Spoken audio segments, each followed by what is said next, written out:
Title: She sat on a stranger's lap on a dare. He turned out to be the most feared man in the city. Hook. Opening. 100 words. She was laughing when she walked toward him. She wasn't laughing when she saw his eyes. 3 seconds. That's all it took for Emily Carter to realize the man whose lap she'd just dropped into on a drunken dare wasn't a tourist, wasn't a banker, wasn't anyone she could apologize to and forget.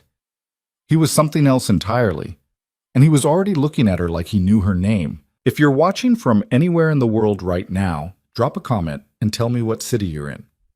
I want to see how far this story travels. Hit that like button, stay until the end, because what happens to Emily over the next few months will change everything you think you know about taking a dare. Let's begin. The bar on Kessler Avenue was the kind of place that pretended to be exclusive, but really just charged $14 for a gin and tonic and dimmed the lights enough that nobody noticed the carpet was threadbare. It sat between a dry cleaner and a shuttered bookstore, and on a Friday night in late September, it was packed shoulder to shoulder with people who had given up on making plans and were now committed to the drift. Emily Carter was 4 drinks in and pretending she wasn't. "You are lying to my face right now," Jenna said, pointing at her with a cocktail straw. "You are lying directly to my face, Em." "I'm not lying. You are. You're doing the thing." "What thing?" "The thing where your left eyebrow goes up and you look like a guilty dog." Emily laughed and pressed her glass against her cheek. The condensation felt good. The bar had that September heaviness to it, the kind that wouldn't let go, where everyone was still dressed for summer but already complaining about the fall. "Fine," she said. "I haven't texted him back, but I'm going to. Probably." "Don't." "I wasn't asking." "Don't text him back, Emily. I'm begging you on behalf of every woman who has ever watched you do this." Across the table, Marcus snorted into his beer. He was Jenna's boyfriend, a patient man with the kind of steady face that made him useful in exactly this sort of conversation. He had the look of someone who'd given up weighing in and had decided to enjoy the show instead. "Daniel is not worth the time it would take to type the word no," Jenna said. "Literally, the word no. 2 letters. Don't even give him that." "I wasn't going to text him back tonight," Emily said, which was technically true and technically a lie at the same time. The thing about her ex, about Daniel Vance specifically, was that he had a way of appearing inside her phone like weather. You couldn't predict him and you couldn't prepare for him.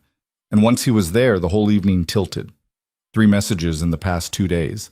One of them was a photo of a restaurant they used to go to. One of them was the word hey. The third was longer and she hadn't opened it. "Okay, new rule," Jenna said. She slid off her stool. "No Daniel talk, no ex talk. We are at a bar. We are 3 beautiful people who are going to drink too much and make bad decisions." "You're literally dating Marcus." "Marcus is my bad decision. I already made mine." She kissed him on the temple. "I love you, honey." "Love you," Marcus said, eyes on his phone. "So what we're going to do," Jenna said, turning back to Emily, "is we are going to play the game." "Oh no." "Oh yes. Jenna, I am 31 years old. You are 31 years old, and you have been mopey for 4 months, and we are playing the game." The game had rules that changed every time they played it. Jenna invented them on the spot and enforced them like a referee who had never been told she wasn't actually a referee. Emily had played the game in college, and again at Jenna's bachelorette party, and once on a cruise where she'd almost gotten them kicked off the ship. The game was stupid. The game was embarrassing. The game was also, unfortunately, fun. "The rules," Jenna said, "are as follows. You pick a stranger. I pick a stranger. We each have to do the dare the other one gives us. If you chicken out, you buy drinks for the rest of the night." "I don't have that kind of money." "Then don't chicken out." Marcus looked up from his phone. "Babe, please don't get her arrested." "She won't get arrested. Probably." Emily rolled her eyes and drained the rest of her drink. The gin hit the back of her throat like a small argument. She set the glass down harder than she meant to. "Fine," she said. "Fine. Let's play the stupid game." Jenna clapped her hands together. Her eyes swept the bar the way a cat's eyes swept a room. Not hunting, exactly, but cataloging. She landed somewhere past Emily's shoulder. "Okay," Jenna said, and her voice changed. It got quieter. "Okay, oh my God, Em, I have him." Who? Don't look. Well, now I'm going to look. Don't look. Emily turned her head anyway, slow, casual, the way you do when you're trying to pretend you're not looking. The back corner of the bar had a round booth that curved against the wall, and at the booth sat 3 men. 2 of them looked like the kind of men who stood near other men for a living. Broad shoulders, dark jackets, eyes that didn't move the way normal eyes moved. They were bracketing the third man like bookends. The third man was not looking at anything. He was not looking at his drink, which sat untouched in front of him. He was not looking at his phone. He was sitting with both hands flat on the table, a glass of something amber in front of him, and he was listening to someone across the bar who was not speaking to him. He was not handsome in the bar magazine way. His face was all angles, like someone had drawn him without softening the edges. Black hair cropped short. A suit that fit the way suits fit when someone has been measured for them in a room with a tailor who only takes appointments. He looked, Emily thought, like a photograph of someone, not a person. Like he had been placed there. Absolutely not, Emily said, turning back. Absolutely yes. Jenna, no. Em, yes, look at him. I looked. No, look at him. He looks bored. You would be doing him a kindness. He does not look bored. He looks like he kills people for a living. Jenna burst out laughing. He's probably a hedge fund guy. Hedge fund guys all look like that. They have the little scowl because they're thinking about derivatives. Derivatives? I don't know what derivatives are, Em. That's not the point. Marcus had started watching them now. Which guy? Booth, corner, the one who looks like he owns a yacht. Marcus looked. Marcus looked for longer than Marcus usually looked at anything that wasn't his phone. Then Marcus turned back and said very calmly, Babe, not that guy. Why not? Just not that guy. Why? Because. Marcus paused. He did a small, strange thing with his mouth. Because he looks like he wouldn't think it was funny. That's the whole point, Jenna said. Em, the dare is simple. You walk over. You sit on his lap. You say, and this is important, you say, I think I'm in the right seat. And then you get up and walk away. That's it. 30 seconds. You do it, you win, I buy drinks. I'm not sitting on a stranger's lap, Jenna. You did it at my bachelorette. That was a bachelorette. People expect it at bachelorettes. It's like contractually included. Em? No. Em. Jenna, no. Emily Carter. Jenna leaned in. Her voice got low and serious in the way that only drunk people could manage to get low and serious. How long has it been since you did something that wasn't safe? Emily didn't answer. How long, Jenna said, has it been since you did a single thing that made you feel like you were still alive, and not just processing Daniel's garbage for the 600th time? Okay, that's not fair. It's not fair because it's true. Go sit on the scary rich man's lap. Say your one line, walk away. You'll laugh about it in a week. Emily looked back at the booth. The man had not moved. His 2 companions had started talking to each other across him. He was still staring at nothing. She was going to regret this. She knew it the way you know you're going to regret a text the second before you send it. There was a little bright window of awareness right before you did the dumb thing where you could see exactly how the dumb thing was going to play out. And you did it anyway because the seeing it didn't actually stop you. If I get thrown out of this bar, she said, you're paying for my Uber. Deal. And you're buying drinks all night. Deal. And you're telling my mother. Emily, I am not telling your... But Emily was already standing up. The bar swayed a little. Not the bar, actually. The bar was fine. Emily was swaying. She put her hand on the stool to steady herself, and then she took a breath and smoothed the front of her dress, which was black and short and had felt like a good idea 3 hours ago. Walking across the bar, she felt every drink she had drunk. Her legs did the job they were supposed to do, but she could feel the slight delay between the wanting and the doing. That delay was the entire reason she was doing this, she thought. On another night, with fewer drinks in her, she would have just laughed and refused, and Jenna would have picked a less horrible target. On another night, on a normal night, she would not be walking toward a man who made her stomach feel a little cold. She was 3 feet from the booth before one of the bookends noticed her. He was the one on the left. Shaved head, a small scar through his eyebrow that looked old. He saw her coming and his hand moved. It didn't go anywhere important. It didn't reach for anything. It just moved, the way a cat's tail moved when a cat noticed something new in the room. The man in the middle, the one she was there for, didn't look up. The bookend on the left said something quiet, 2 syllables, in a language Emily didn't recognize, not Spanish, not French, something with a shape to it. The man in the middle finally looked up. He didn't look surprised. He didn't look annoyed. He looked the way a man looked when he had already considered the possibility that a woman was about to walk up to his booth and was now simply seeing which version of that possibility had arrived. His eyes were not kind. They were not unkind either. They were a color Emily couldn't quite name, somewhere between gray and the color of something very cold. She had meant to say her line with a flourish. She had rehearsed it walking over. The line was going to be light and flirty, and she was going to laugh in the middle of it, and then she was going to walk away before anyone could respond, and the whole thing would be a funny story. She didn't say the line. Not at first. She did the other part. She sat down. She sat down right on his lap, the way Jenna had dared her to, and the second her weight settled on his thighs, she understood in a deep and specific way that she had made a mistake. He didn't react. That was the thing. He didn't flinch.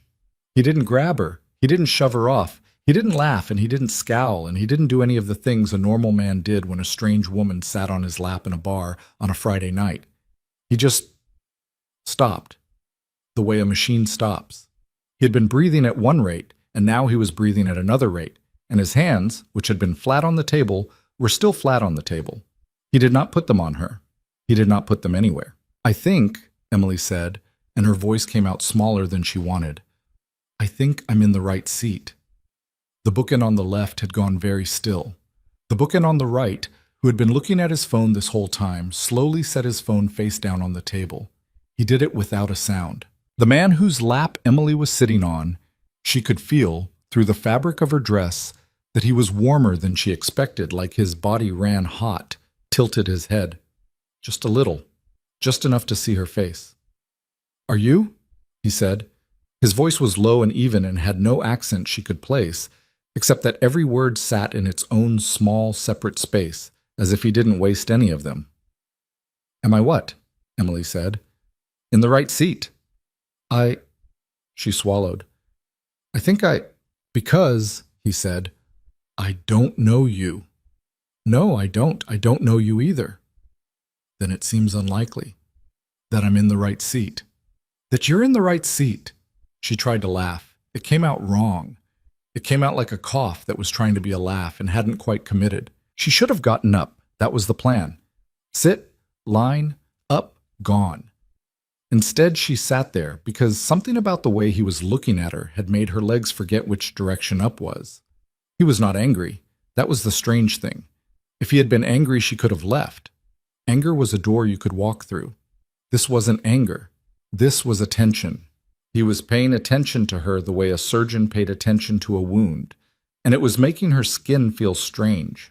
"It's a dare," she said. "I assumed. My friend. Over there. It's a thing we do. It's a stupid thing we do. I'm so sorry." "Which friend?" She hesitated. She didn't know why she hesitated. She had every right to point at Jenna. Jenna had earned it. But something in the way he'd said which friend, flat, neutral, the way you'd ask for a file number, made her not want to give him a name.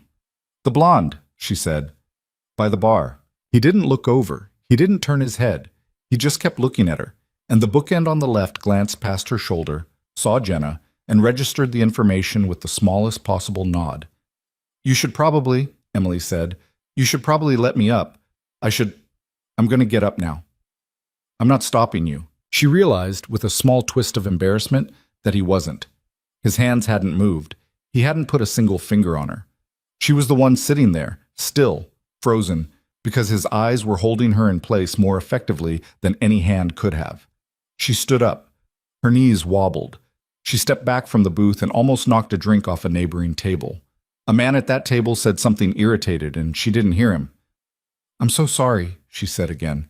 The man in the booth said, "Emily." She had not told him her name. She had not told him her name, and she was 3 steps from the booth, and he had said it, quiet, The way you said something to yourself when you were memorizing it. She turned around, slow. What did you just say? But he wasn't looking at her anymore. He had picked up his glass, the untouched amber drink, and he was holding it in front of his face the way a man held a drink when he didn't want to answer a question. The bookend on the left was looking at her now. The bookend on the left had a face like a closed door. Emily walked away. She walked back across the bar on legs that did not feel like hers. She walked back to Jenna, who was bouncing in her seat with a kind of electric glee, and she grabbed her purse off the stool without sitting down. "Oh my God," Jenna whispered. "Oh my God, you did it! What did he say? What did he do?" "We're leaving." "What?" "No, we just—" "Jenna, we're leaving. Now." Marcus looked up. Marcus saw Emily's face. Marcus said, "Yeah, okay, let's go." "Babe, what—" "Let's go, Jen." They left. They paid fast. They left fast. And they stood on the sidewalk outside while Jenna tried to hail an Uber, and Emily stood pressed against the brick wall of the bar, breathing like she'd run somewhere. The air was cool, September air with the edge of the season in it. A bus went by on Kessler and lit them all up white for a second, and then went dark. "Em, what happened? Was he a jerk? Did he say something to you?" "He said my name." "What?" "He said my name, Jenna. I didn't tell him my name." Jenna stopped looking at her phone. "That's not— Maybe you told him and you don't remember." "I didn't tell him." "Em, you had like 4 drinks. Jenna." Okay. Maybe he heard me say it. Across the bar, I was probably yelling. I yell a lot." Emily nodded. That was possible. That had to be it. Jenna yelled. Jenna yelled in bars. Jenna had probably yelled, "Emily Carter, do not chicken out at some point in the evening," because that was the sort of thing Jenna did. And the man had caught her name in the air and filed it away because men like that filed things away. That was what she told herself on the ride home. She told it to herself all the way down Kessler and through the tunnel and up the hill to her building. She told it to herself in the elevator. She told it to herself brushing her teeth. It almost worked. Check. She did not sleep well. She lay on her back with the window cracked and listened to the apartment across the courtyard run its dryer. The dryer had a rhythm like a bad heart. She watched the ceiling and thought about his hands on the table. She thought about how he had not put them on her. She had been on his lap for, 15 seconds? 20? And he had not touched her. And there was something about that, something about the restraint of it that was worse than if he had. Somewhere around 3 a.m., she stopped pretending to sleep and got up and poured a glass of water and looked at her phone. Daniel had sent another message. "Please at least tell me you got the photo." She did not answer it. She turned the phone face down on the counter and went back to bed, and finally, sometime near dawn, she slept. The next morning, she was late to work.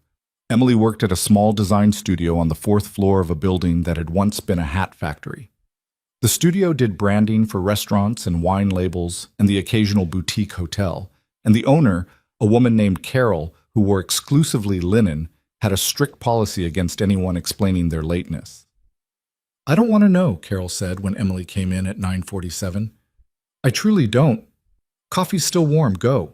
Emily dropped her bag at her desk and peeled off her jacket and opened her laptop, and it took her the better part of an hour to realize she had not actually read a single sentence on the screen. Her mind kept going back to the booth, to his hands, to the sound of her own name in his mouth. Emily.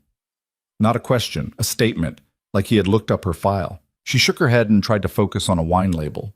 The client was a vineyard in Sonoma called Red Kite, and they wanted something bold but not aggressive, which Carol had translated privately as, "They don't know what they want." Emily had been pushing a concept around a kite made of grape leaves. It was fine. It wasn't great. She stared at it for 40 minutes and then stared out the window. Around 11, her phone buzzed. It was a text from a number she didn't know. "I apologize for last night." She read it twice. Her first thought was Daniel, which was stupid. Daniel's number she knew by heart, even after blocking him, unblocking him, and blocking him again. Her second thought was a wrong number. Her third thought made her stop breathing for a second. She stared at the message. Then, slow, careful, she typed back. "Who is this?" The 3 dots appeared almost immediately, then disappeared, then appeared again. "The man whose lap you sat on." Her stomach did something cold. How did you get this number? A pause. A mutual acquaintance. You shouldn't worry about it. I wanted to say I'm sorry. I made you uncomfortable. That wasn't my intention. She read it 3 times. She couldn't tell if he was apologizing or threatening her. The words said one thing. The fact that he had her number said another. How do you know my name? A longer pause this time. Your friend was loud. Emily almost laughed. That was what she'd told herself. That was the explanation she'd used to fall asleep. It was the mundane answer, the boring answer, the answer that made the world make sense again. Jenna yelled. He had heard. He had remembered. What about the phone number? The same friend, more or less. People in this city are easier to find than you'd think. I'm going to tell you something, Emily, and I want you to know I mean it. If this is making you uncomfortable, tell me to stop, and I will never contact you again. I won't be at that bar. I won't be anywhere you are. You won't hear from me. She stared at the message. It was the last thing she had expected. She had expected a come on. She had expected some smooth line. She had expected the kind of man who had sat so still while a stranger dropped into his lap would, when given a phone, be the kind of man who used it like a weapon. Instead, he was handing her the off switch. She put the phone down. She picked it up. She put it down again. She picked it up. What do you want? A long pause. Dinner? 1. You picked the place. You picked the time. If you don't show, I won't contact you again. Why? Another pause. Longer this time. Because I have been in a lot of rooms, Emily, and I rarely notice anyone in them. I noticed you. I'd like to know why. She closed the phone. You okay? Carol said from across the studio. Fine. I'm fine. You look like you just got served. I'm fine, Carol. Okay. Carol went back to her own screen. The kite looks fine, by the way. Ship it. They're not going to know the difference. Emily went back to the kite. She moved a single line on the kite 1/2 an inch to the left. She sat and stared at it. She thought about her grandmother, who had used to say that the trouble with smart women was they thought interesting and good were the same word. Her grandmother had been a very wise woman. Her grandmother had also married a bad man twice. At 3 p.m., she picked up her phone. She wrote, Gennaro's on 8th, 7:30, tomorrow. She stared at it for a full minute. Her thumb hovered over the send button. She sent it. That evening, she told Jenna. She told Jenna over the phone, pacing her living room, wine glass in one hand. She told Jenna the whole thing, the text, the apology, the dinner, and Jenna was silent for so long that Emily thought the call had dropped. Jen? I'm here. Say something. Em, I love you. Okay? And I'm going to say something you're not going to like. Okay? I don't think you should go. Emily stopped pacing. You dared me to sit on his lap. I dared you to sit on his lap for 30 seconds. I didn't dare you to go to dinner with him. You just said this morning I needed to get out and do things that weren't safe. I meant bad karaoke. I meant eat a weird thing off a menu. I didn't mean go have dinner with a man who knows your phone number after 5 minutes. He said he got it from a mutual acquaintance. Em, you don't have any mutual acquaintances with a man like that. A man like what, Jenna? There was another long pause. Marcus recognized him. Emily's wine glass stopped halfway to her mouth. What do you mean Marcus recognized him? He didn't say anything at the bar because he didn't want to scare you, but on the ride home he told me. He's seen that man in photographs. On the news. Okay? His name is Alejandro Duca. He's... I don't know how to say this. I don't even really know what any of it means. But Marcus was pretty clear. He said, that guy is not somebody who goes to dinner. He said, that guy is somebody other people get sent to. Emily sat down on the edge of her couch. What does that mean? It means I don't know, Em. Marcus works at a bank. Marcus knows things about people with money. Marcus said this guy is not a banker. Marcus said the word he used was connected. That was the word. Connected. That was the word. Emily stared at the wine glass. The wine inside it was very, very dark. I already texted him, she said. I already told him where to meet me. Then untext him. Cancel. Say you changed your mind. He said if I don't show, he won't contact me again. Great, don't show. Jen, Em, please, please, I started this. I dared you to do the thing. I'm telling you right now as your best friend in the world, please don't go to this dinner. Emily didn't answer. She sat on the couch and she looked at the wall and she thought about the way his hands had stayed flat on the table. She thought about the way he had said, I'm not stopping you, and the way he had said, tell me to stop and I will, and the way he had built, with both of those sentences, a door and handed her the key. Every bad man she had ever been with in her life, including Daniel, especially Daniel, had at some point told her what she could and could not do. This man had not. Not yet, she thought. The word sat in her mind like a splinter. Not yet. I'm going to go, she said. Em, I'm going to go. I'm going to pick the place. I'm going to pick the time. I'm going to sit across a table from him in a public restaurant, and I'm going to decide for myself. Emily, if I don't like him, if I don't like a single thing he says, I will get up and walk out. Jen, I swear to you, I'm not 15. I'm not going to do anything stupid. Jenna was quiet for a long time. Take Marcus's number, she finally said. I have Marcus's number. Take it again. Memorize it. If anything weird happens, you call Marcus, not me, because I will freeze. Marcus won't freeze. Marcus is very calm. Marcus is very calm, promise me. I promise. Wear something with pockets. Put your phone in your pocket. Don't put it in your purse. Okay. And Em. Yeah, if you're going to do this, if you're really going to do this. Jenna took a long breath. Then go in with your eyes open. Don't let him be charming. Men like that are charming. That's the whole thing. That's their whole job. Don't fall for it. I won't. You will. I won't, Jen. You will, Em. That's the other thing I know about you. You fall for it every time. Emily didn't have an answer for that. They said good night. She set the phone face down on the coffee table. She finished the glass of wine. She poured another one. She didn't finish that one. Around 11, her phone buzzed. It was him again. Thank you. I'll see you tomorrow. That was all. She read it. She did not answer. She set the phone back down. Outside her window, the city was doing its night thing.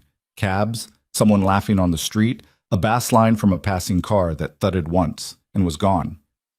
The September air came in cool through the crack in the window. Somewhere out there, she thought, Alejandro Duca was sitting in a room she could not imagine. He had her name. He had her number. He had, she suspected, more than that. An address, maybe, the name of her studio, the name of her mother, the name of Daniel. All of it sitting in whatever mental file he had opened for her the moment she'd stood up from his lap and walked away.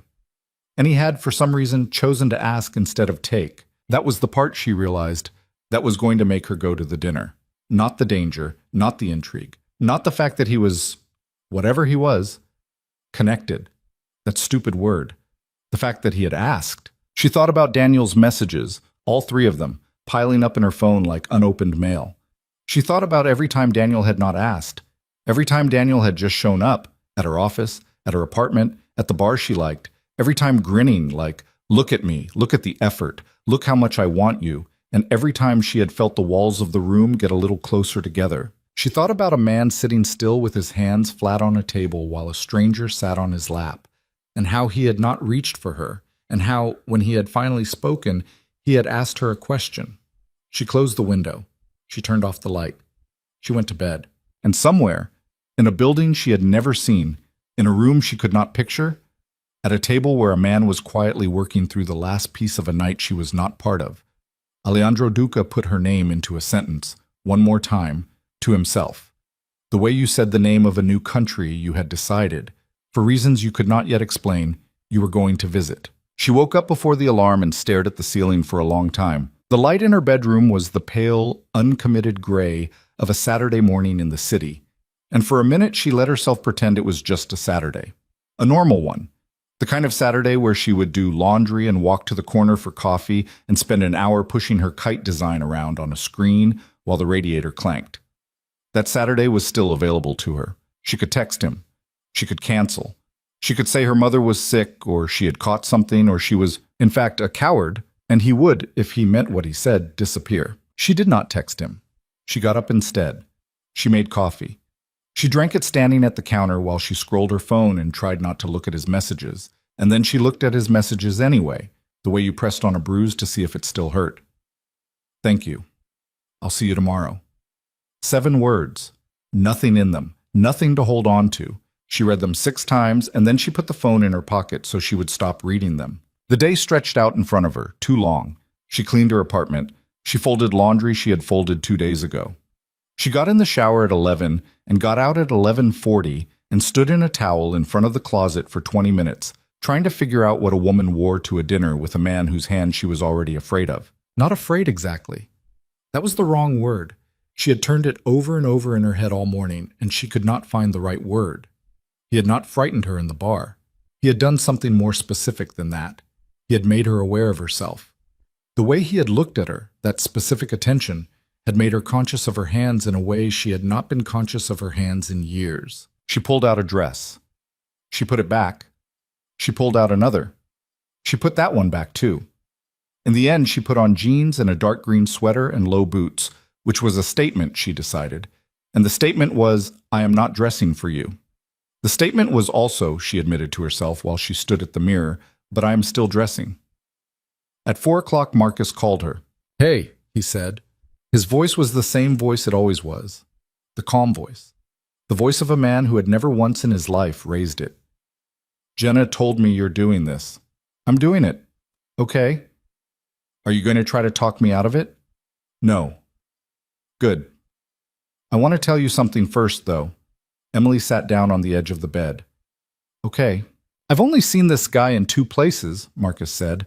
A Bloomberg article from like 3 years ago, and then a photo on the front page of the business section once, standing behind another guy. He's not the guy you Google. He's the guy standing behind the guy you Google. You understand what I'm saying? Not really, Marcus. There are people in this city, Em, who move a lot of money around, and everybody knows their names, and then there are people who make it possible for those first people to move a lot of money around, and nobody knows their names. The second kind of person is more important than the first kind. That's what he is.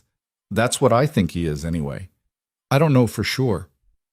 That's not illegal, Marcus, moving money. I didn't say it was illegal. You implied it. I didn't imply anything. I told Jenna he was connected, and I shouldn't have used that word because it's a word from a movie. I don't know what he does. I'm telling you, I don't know what he does. That's what I'm trying to say. If I knew, I could tell you. I don't know. Nobody knows. That's the whole point. A guy whose business you can't figure out from the outside is a guy whose business is not meant to be figured out from the outside.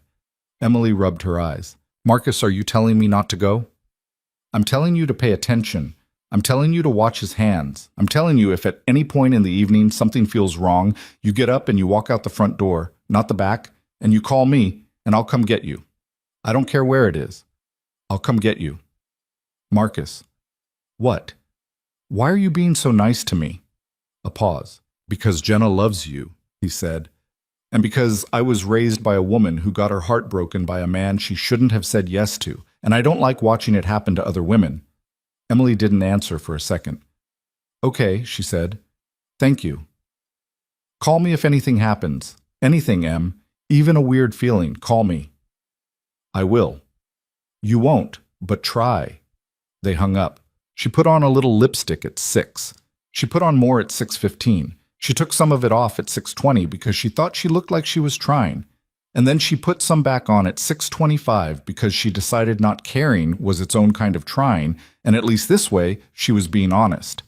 She was out the door at 6:45 and on the sidewalk at 6:47, and at that point her legs were not shaking yet, so that was something. Gennaro's on 8th was her choice for 3 reasons. 1, it was loud. A woman in trouble could scream at Gennaro's and be heard. 2, it was the kind of place where everyone watched everyone else.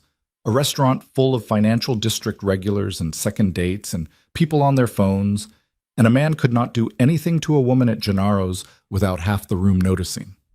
3, she had been there before, with Daniel, and she wanted to sit in a place where she had once sat with a man who had made her small, and see if, sitting across from a different kind of man, she would feel small again. She walked the 8 blocks because she needed the time. It was cool out, and the city smelled like bread and exhaust, and the specific wet leaf smell that meant the season had turned. A man on the corner was selling umbrellas he did not have the weather for. A woman came out of a shop with a little gray dog on a leash, and the dog looked at Emily and Emily looked back at it, and for a second she wanted, very badly, to pick up the dog and take it home with her and forget about the whole evening. She did not. She got to Gennaro's at 7:26. She stood across the street for a minute, watching the windows. The restaurant glowed gold through the glass. People moved inside it, the slow choreography of diners and waiters, and she could not see a man sitting alone. She went in at 7:28. The hostess was a young woman with a clipboard who looked at Emily and smiled the professional smile of a woman who had been on her feet for 4 hours. "Two," Emily said. I'm not sure if he's here yet. Duca?" The hostess's face did something. It was very small. It was the tiniest adjustment, a single muscle near the corner of her mouth moving, and then she was all smile again. "Right this way, Miss Carter." Emily followed her. She noticed as she walked through the restaurant that the hostess did not take her to the loud middle of the dining room where she had imagined they would sit. She took her past the loud middle and past the quieter edge, and through a doorway Emily had never noticed, into a smaller room at the back with only 6 tables. At one of those tables, Alejandro Duca was already sitting. He had his back to the wall. He was facing the door. He was alone. No bookends, not in this room. And he was wearing a dark sweater, not a suit, which surprised her because she had not imagined him in anything that wasn't built like armor. He stood up when he saw her. That surprised her too. It was a small thing. It was the kind of thing her grandfather had done a long time ago, a thing most men her age had forgotten to do. He did not make a production of it. He just rose once and waited. "Emily," he said. "Alejandro." His eyes moved just the smallest bit at the sound of his own name, as if he had not been sure she knew it. The hostess pulled out her chair. Emily sat. She put her purse on the chair next to her and her phone in her sweater pocket the way Jenna had told her to, and she folded her hands in her lap because if she put them on the table, she was going to start fidgeting with the silverware. "Thank you for coming," he said. "I almost didn't." "I know." "How do you know?" He looked at her. He had the look of a man who was deciding how much to say. "Because," he said, "most people don't." The hostess was still standing at the end of the table. He glanced at her, and she, without a word, handed Emily a menu and left. "She knew you," Emily said. "She knows the name, not me. I have never been in this restaurant before." "Then how does she know the name?" He smiled. It was a small smile. It was the first expression she had seen on his face that was a real expression, and it was surprisingly warm. And she hated, a little, that it was warm. "When you texted me the name of the restaurant," he said, "I called them. I reserved this room. The name was put on the reservation. She knows the reservation." "You reserved the whole room." "I reserved the whole room." "Why?" "Because I assumed you would want to talk, and I have found in my experience that it is very hard to talk in a room full of people who can hear you. I picked this restaurant because it's loud." "I know." "You know?" "I assumed. You assumed I picked a loud restaurant on purpose." "I assumed you picked a loud restaurant because you didn't know who I was and you wanted to be surrounded by other people. It was a reasonable thing for you to do. I would have done the same." Emily stared at him. "That is," she said, "that is the weirdest sentence anyone has ever said to me." He laughed. It was a short laugh, almost startled, as if laughter had taken him by surprise. He had not planned on it. He covered his mouth with his knuckles and looked at the table for a second like he was trying to get his face back. "I'm sorry," he said. "For what?" "For laughing. That's the weirdest thing anyone has apologized for in my whole life. I don't laugh often." Clearly, they were quiet for a second. The waiter came in, a small man with a towel over his arm, and Alejandro ordered a bottle of something Emily didn't recognize and asked if she wanted anything else. She said no.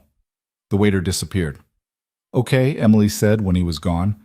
"I'm going to ask you something, and you're going to answer me honestly, or I'm going to leave right now. Okay?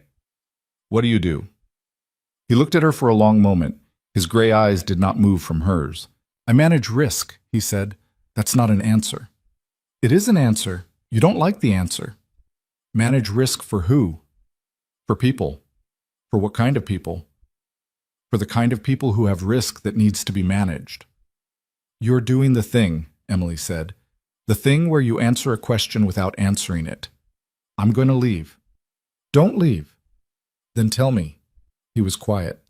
I'm going to tell you, he finally said, what I can tell you. And what I can tell you is this. I am not a criminal. I have never been charged with a crime. I have never been arrested. I don't do anything that would put my name in a newspaper.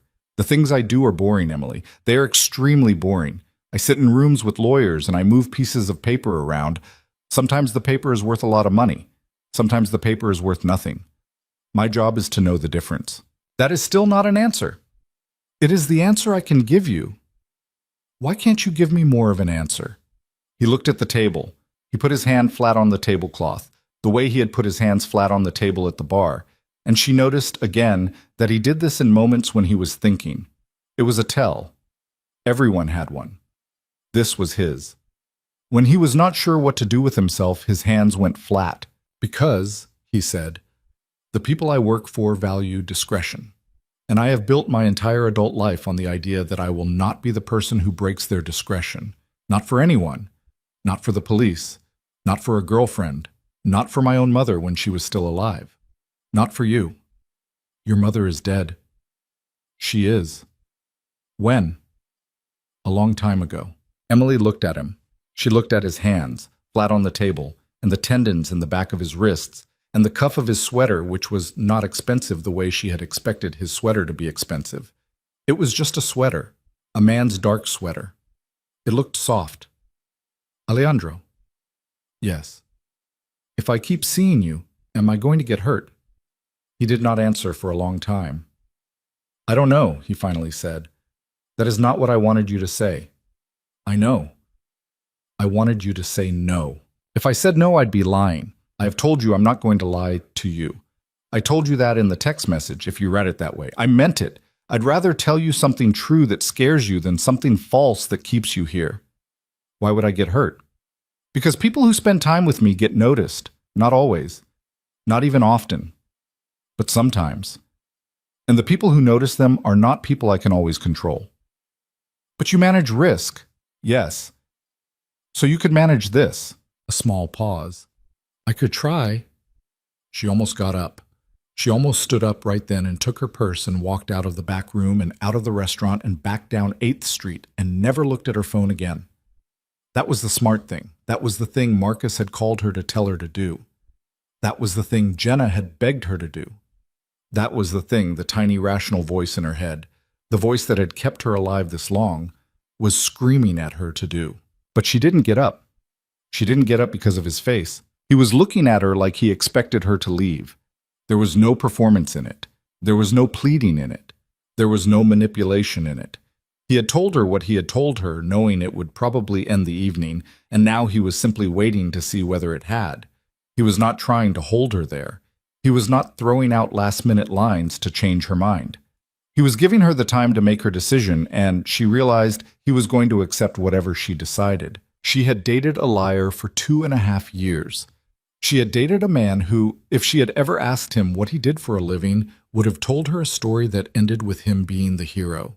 She had dated a man who, when she finally caught him in the lie, had told her that of course he had lied because the truth would have upset her.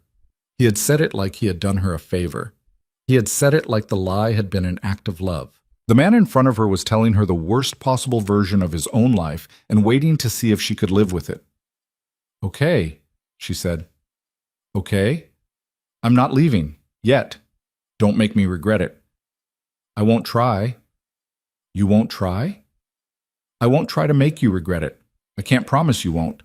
I can promise I'll try the other direction. Stop talking like that. Like what? Like a man writing a note. Say normal things to me. He looked at her, and for the second time that night he almost smiled. Okay, he said. The waiter came back with the wine. He poured a little for Alejandro, and Alejandro did the thing men like him did with wine. The small nod, the no-comment taste, and then the waiter poured for both of them. They ordered food Emily did not fully register. She thought she ordered fish. She thought he ordered a steak. The waiter went away again. Tell me about yourself, she said. The normal version? Not the risk management version. The normal version. Yes, I was born in this country. My parents weren't. We lived in 3 different cities before I was 12. I was a quiet child. I was not popular. I liked math. My mother wanted me to be a doctor. I wanted to be a history professor. Neither of those things happened. I met a man when I was 19 who told me I was good at seeing when other people were lying, and he offered me a job, and I took the job, and one job became another job. Eventually, I stopped taking new jobs and started picking them. That's the least revealing autobiography I've ever heard. You asked for normal. That's normal. That's not normal. It's mine. How old are you? 41. You look younger. I sleep a lot. Do you? No. She laughed in spite of herself. Why aren't you married? A small, careful pause. I was going to be once, he said. That didn't work out. Because of what you do. Partly. What was the other part? She was scared of me. And she was right to be. I don't know, I think she was. I was different then. I had a temper when I was younger. I don't anymore. Why not? Because I worked on it. You just decided to work on it. Yes. And that worked. Mostly. What's left of it? Not much. Alejandro. Yes. Have you ever hurt anyone? The smallest pause. Define hurt. Don't do that. I'm trying to be honest with you. Then answer the question. He looked at her for a long time. I have hurt people, he said. I don't hurt people anymore. I have not hurt anyone in a very long time. I was not proud of the people I hurt when I hurt them. I was younger. I made choices I wouldn't make now. I am not going to lie to you and tell you I am a man who has never raised his hand, but the person sitting across from you is not the person who raised it. Emily's stomach did something she didn't like. Why are you telling me this? Because you asked. Most men would lie. I'm not most men. Every man who has ever said that to me was the most man I've ever met. I know. You know? I have heard men say that to women. I have heard them say it, and I have watched the women nod. I don't want you to nod. I want you to hear me. I am telling you that if you decide to stand up right now and leave, I will not stop you and I will not follow you. And I am telling you that if you decide to stay, the honesty will continue to be bad for a while. And then it will get better, because the oldest bad things will be behind us. But you have to choose it. I'm not asking you to. She took a drink of the wine. It was good. She did not know what it was. She did not want to know what it was, because if she knew what it was, he would be a man who knew wine, and she did not want him to be a man who knew wine. She wanted him to be a man who was winging it, like her. What would you have done, she said, if I hadn't sat on your lap? Nothing. Nothing. I would have finished my drink. I would have gone back to my hotel. I don't live in the city. Where do you live? Not far. A couple hours. I have a house. A couple hours in which direction? North. You're not going to tell me. Not tonight. Not tonight. Not until I know that telling you wouldn't be a problem for either of us. A problem. For the people who might ask you later. Who might ask me later. He looked at her. The gray in his eyes was the gray of a stone in a river. I'm going to ask you, he said, to trust that some of the questions you have don't need answers yet. I'm going to ask you to be patient with me. I don't know you. You don't know me. If we keep doing this, we will know each other. The answers will come then. Not now. Not at the first dinner.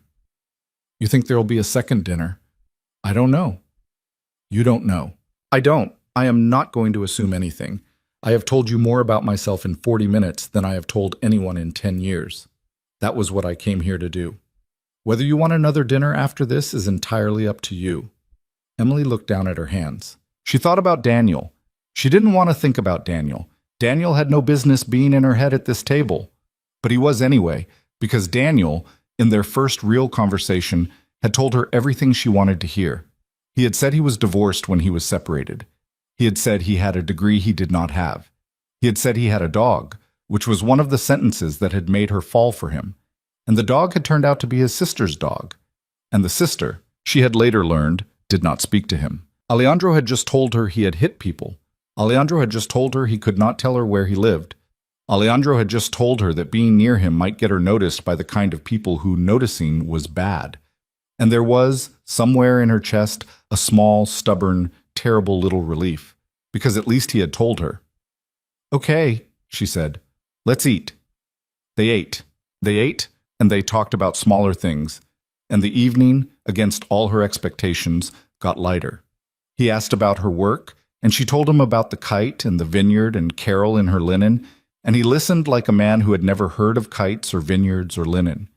He asked questions. They were not smooth questions. They were not charming questions. They were the questions of a man who was not used to asking questions and was figuring out how to ask them. And some of them came out a little stiff, a little stilted, and she caught herself liking him more for the stiffness. A man who did not know how to ask about her work was a man who had not practiced on 100 other women. She asked him about books. He read, it turned out, a lot of history. He had not, after all, become a history professor, but he read like one. He talked about a book on the fall of Byzantium that she had seen on the table in a bookstore and not picked up. He talked about it with a quiet pleasure she had not expected, the small pleasure of a man who did not often get to talk about things he liked.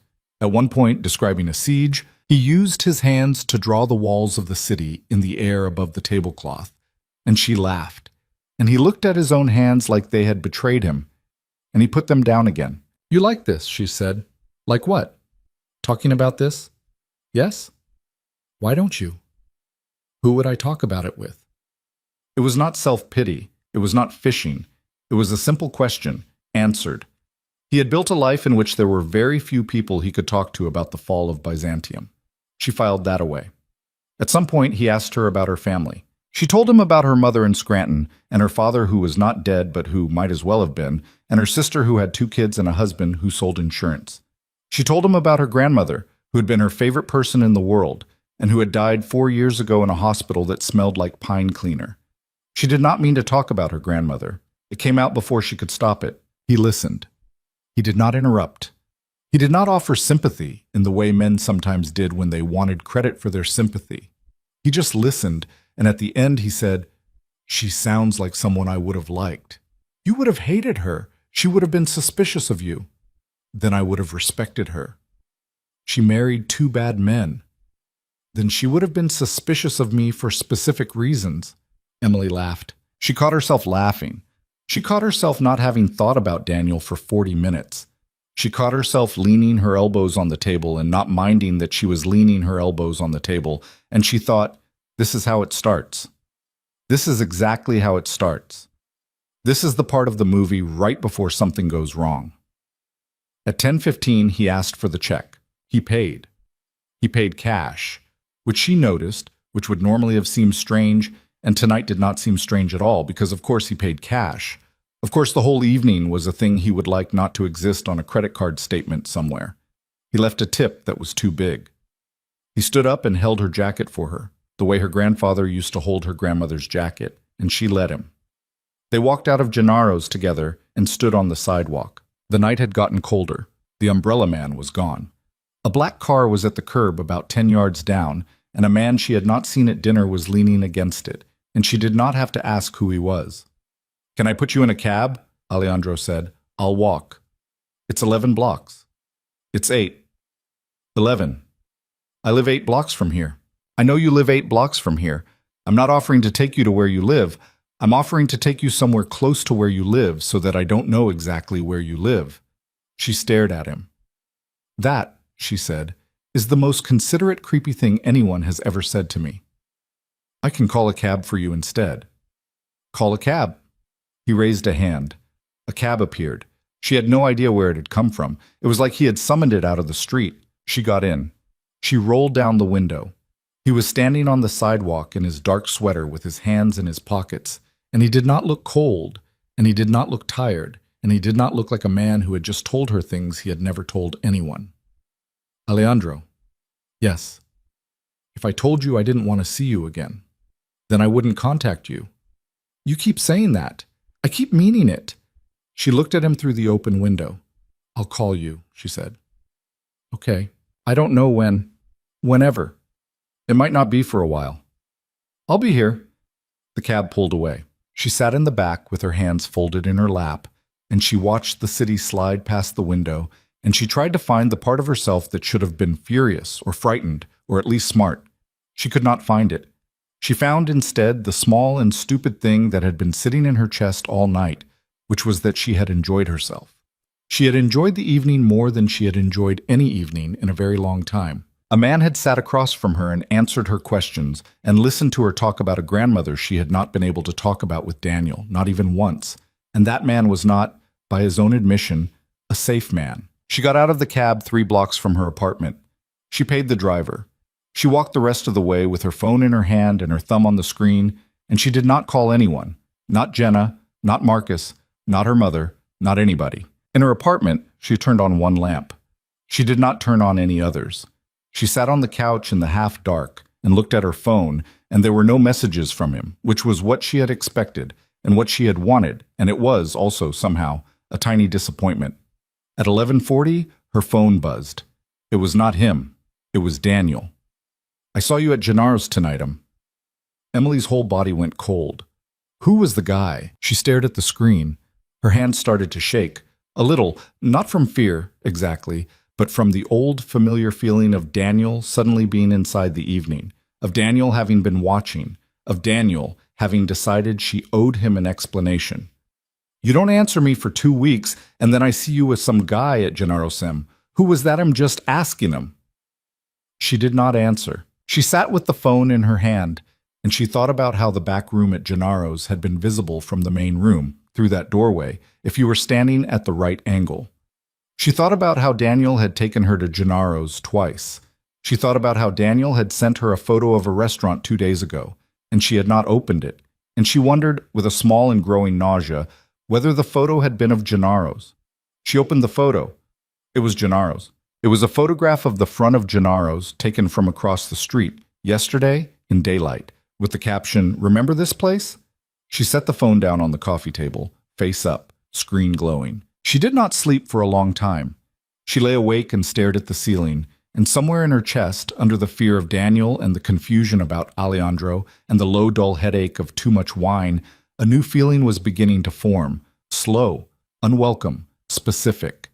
It was the feeling of a woman standing between 2 men and understanding for the first time that one of them had just told her every bad thing about himself at a dinner table, and the other one, the one who had smiled at her at her own engagement party 2 years ago, had been, all along, the one watching her from across the street. She slept maybe 3 hours, and she knew she had slept them, because when she woke up, the sky was the dirty pink of a Sunday morning, and her mouth tasted like the inside of a coin purse. The phone was still on the coffee table, face up, the screen long gone dark. She did not reach for it right away. She lay on the couch, where she had apparently drifted off at some point around 4, and she watched the ceiling, and she did a thing she had not done in a long time, which was to try to be very honest with herself for a full minute, without flinching. The honest thing was this. Daniel had not been her boyfriend for 4 months. Daniel had been her boyfriend for 2.5 years, and he had not been her boyfriend for 4 months. And the difference between those 2 statements, she had thought up until last night, was that she had walked away from him. She had changed the locks. She had blocked the number twice. She had, with Jenna sitting on her bathroom floor drinking a seltzer and reading her texts out loud, composed the final message that said, "Please do not contact me again," and she had pressed send, and she had believed, free. She had not been free. She had been standing in a room she thought she had left, and the door had been open the whole time. She sat up. She picked up the phone. There were 4 more messages from him, sent between midnight and 3 a.m., each one more naked than the last. I just want to talk. I know you're mad. That guy was older than you by a lot. Are you? Okay, please. She did not answer them. She turned the phone off. She turned it off all the way, the full power down, and she watched the little apple fade and go black, and she set the dead phone on the kitchen counter, and she went to take a shower. Under the water, she did the thing she had been avoiding doing since the night before. She thought about the photograph. Daniel had sent her a photo of Gennaro's 2 days ago. 2 days ago was Thursday. On Thursday, Emily had not yet spoken to Alejandro Duca. On Thursday, she had not yet been to any bar on Kessler Avenue with Jenna. On Thursday, Gennaro's had been nothing to her but a restaurant where she had once eaten veal with a man she was about to dump. which meant Daniel had not sent her the photograph because of Alejandro. Daniel had been sending her photographs of places he had been watching her go to, long before Alejandro, long before any of this. The hot water ran out on her, and she didn't notice for a full minute. She stood there in the cooling spray with her forehead against the tile, and she tried to remember all the places she had been in the last month.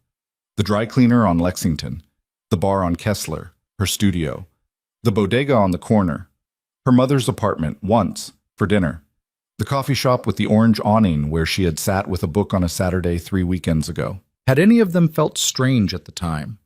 Had she, at any of them, had the small, creeping feeling that a person has when a person is being watched? She had not. That was the part that made her cold, standing there in the water. She had not felt anything. Daniel had been good at it. Daniel had been, she was realizing now, very good at it, for a very long time. And the reason she had never caught him was because he had never wanted her to catch him. She got out of the shower. She put on a robe. She turned the phone back on. 7 missed calls from Jenna and 1 from Marcus. She called Jenna back. "Oh, thank God," Jenna said, without a hello. "Oh, thank God. Where have you been? I called you 8 times. I was about to send Marcus over there." I turned my phone off. "You turned your phone?" I thought something happened to you." "Something did happen to me." Silence. "What?" "Not the dinner. The dinner was... I don't know what the dinner was. I'm going to need 2 weeks to figure out what the dinner was. Something else." "What's something else?" Emily sat down on the kitchen floor with her back against the cabinet. It was cold tile. It felt good. She told Jenna about the text messages. She told her about the photograph. She told her about what the photograph had been 2 days before she had ever walked into Gennaro's with anyone. Jenna was quiet. Yeah. He's been following you." "I know. He's been following you for weeks, maybe longer." "I know, Jen. You need to call the police." "And tell them what?" "That he's stalking you. He sent me a picture of a restaurant. He sent me 4 text messages. He didn't threaten me. They're not going to do anything." "That's not true." "It is true. You know it is." Jenna didn't answer right away. That was how Emily knew she knew it was true. "Okay," Jenna said finally. Okay. What are you going to do?" "I don't know." "I don't know yet. You can stay here. You can come stay with us. Marcus will drive over right now and get you." "I don't need Marcus to drive over right now and get me. Daniel is not going to kick my door down, Jen. He doesn't do that. He does the other thing. The other thing. The thing where he makes you think you're crazy. I am asking you to come stay with me. I'm going to be okay for today. I promise. I'll call you tonight. If anything happens, I'll call you tonight. Promise." "I promise." They hung up. Emily sat on the kitchen floor for a while longer, and then she got up and made coffee, and she did not think about Alejandro, or she tried not to, because the problem with thinking about Alejandro right now was that Alejandro made her feel safer, and she was not in the mood to let a man she had known for 48 hours make her feel safer, because she had made that exact mistake with Daniel, and look at her now. She thought about Alejandro anyway. She thought about the sentence, "I have hurt people. I don't hurt people anymore." She thought about it in a new way, in the morning light, with her ex-boyfriend's photographs of restaurants burning inside her phone. A thing she had heard, at dinner, as a warning, she now found herself hearing, in her kitchen, as a description of a skill. She picked up the phone. She typed, "Are you around?" She did not sign it. She did not explain. She just sent it. She did not know why. She told herself as she sent it that she was only asking because she wanted someone else in the city to know what was happening, and Jenna was going to cry, and Marcus was going to give her the safe, sensible answer, and she wanted, for once, the other kind of answer. He responded in under 30 seconds. "I can be." "Where?" "Just want to talk on the phone." "Okay, give me 5. He called her at 11:12. "Hi," she said. "What's up?" "I don't know why I'm calling you." "Okay." I'm not going to tell you anything big. I just wanted to, I don't know, hear someone." "That's fine." "Is it?" "Yes." She was quiet for a second. She walked to the window. The street below her was doing its Sunday. People with dogs, people with paper cups of coffee, a kid on a scooter he was going to grow out of in a month. The city looked the way a city looked when it did not know what had been happening inside a woman's phone. "I have an ex-boyfriend," she said. "Okay." "His name is Daniel Vance." A very small pause. "Okay," Alejandro said. "He saw us last night." "At the restaurant?" "Yes." "I assumed someone might." "You assumed." "I assumed that when a woman walks into a place like Gennaro's with me, someone notices. That is usually someone I work with. Sometimes it is someone who works for someone I work with. I did not expect, honestly, an ex-boyfriend, but I would be lying if I told you I had not thought about how many sets of eyes might be in that room. He's been watching me for a while, Alejandro. Before last night. Yes.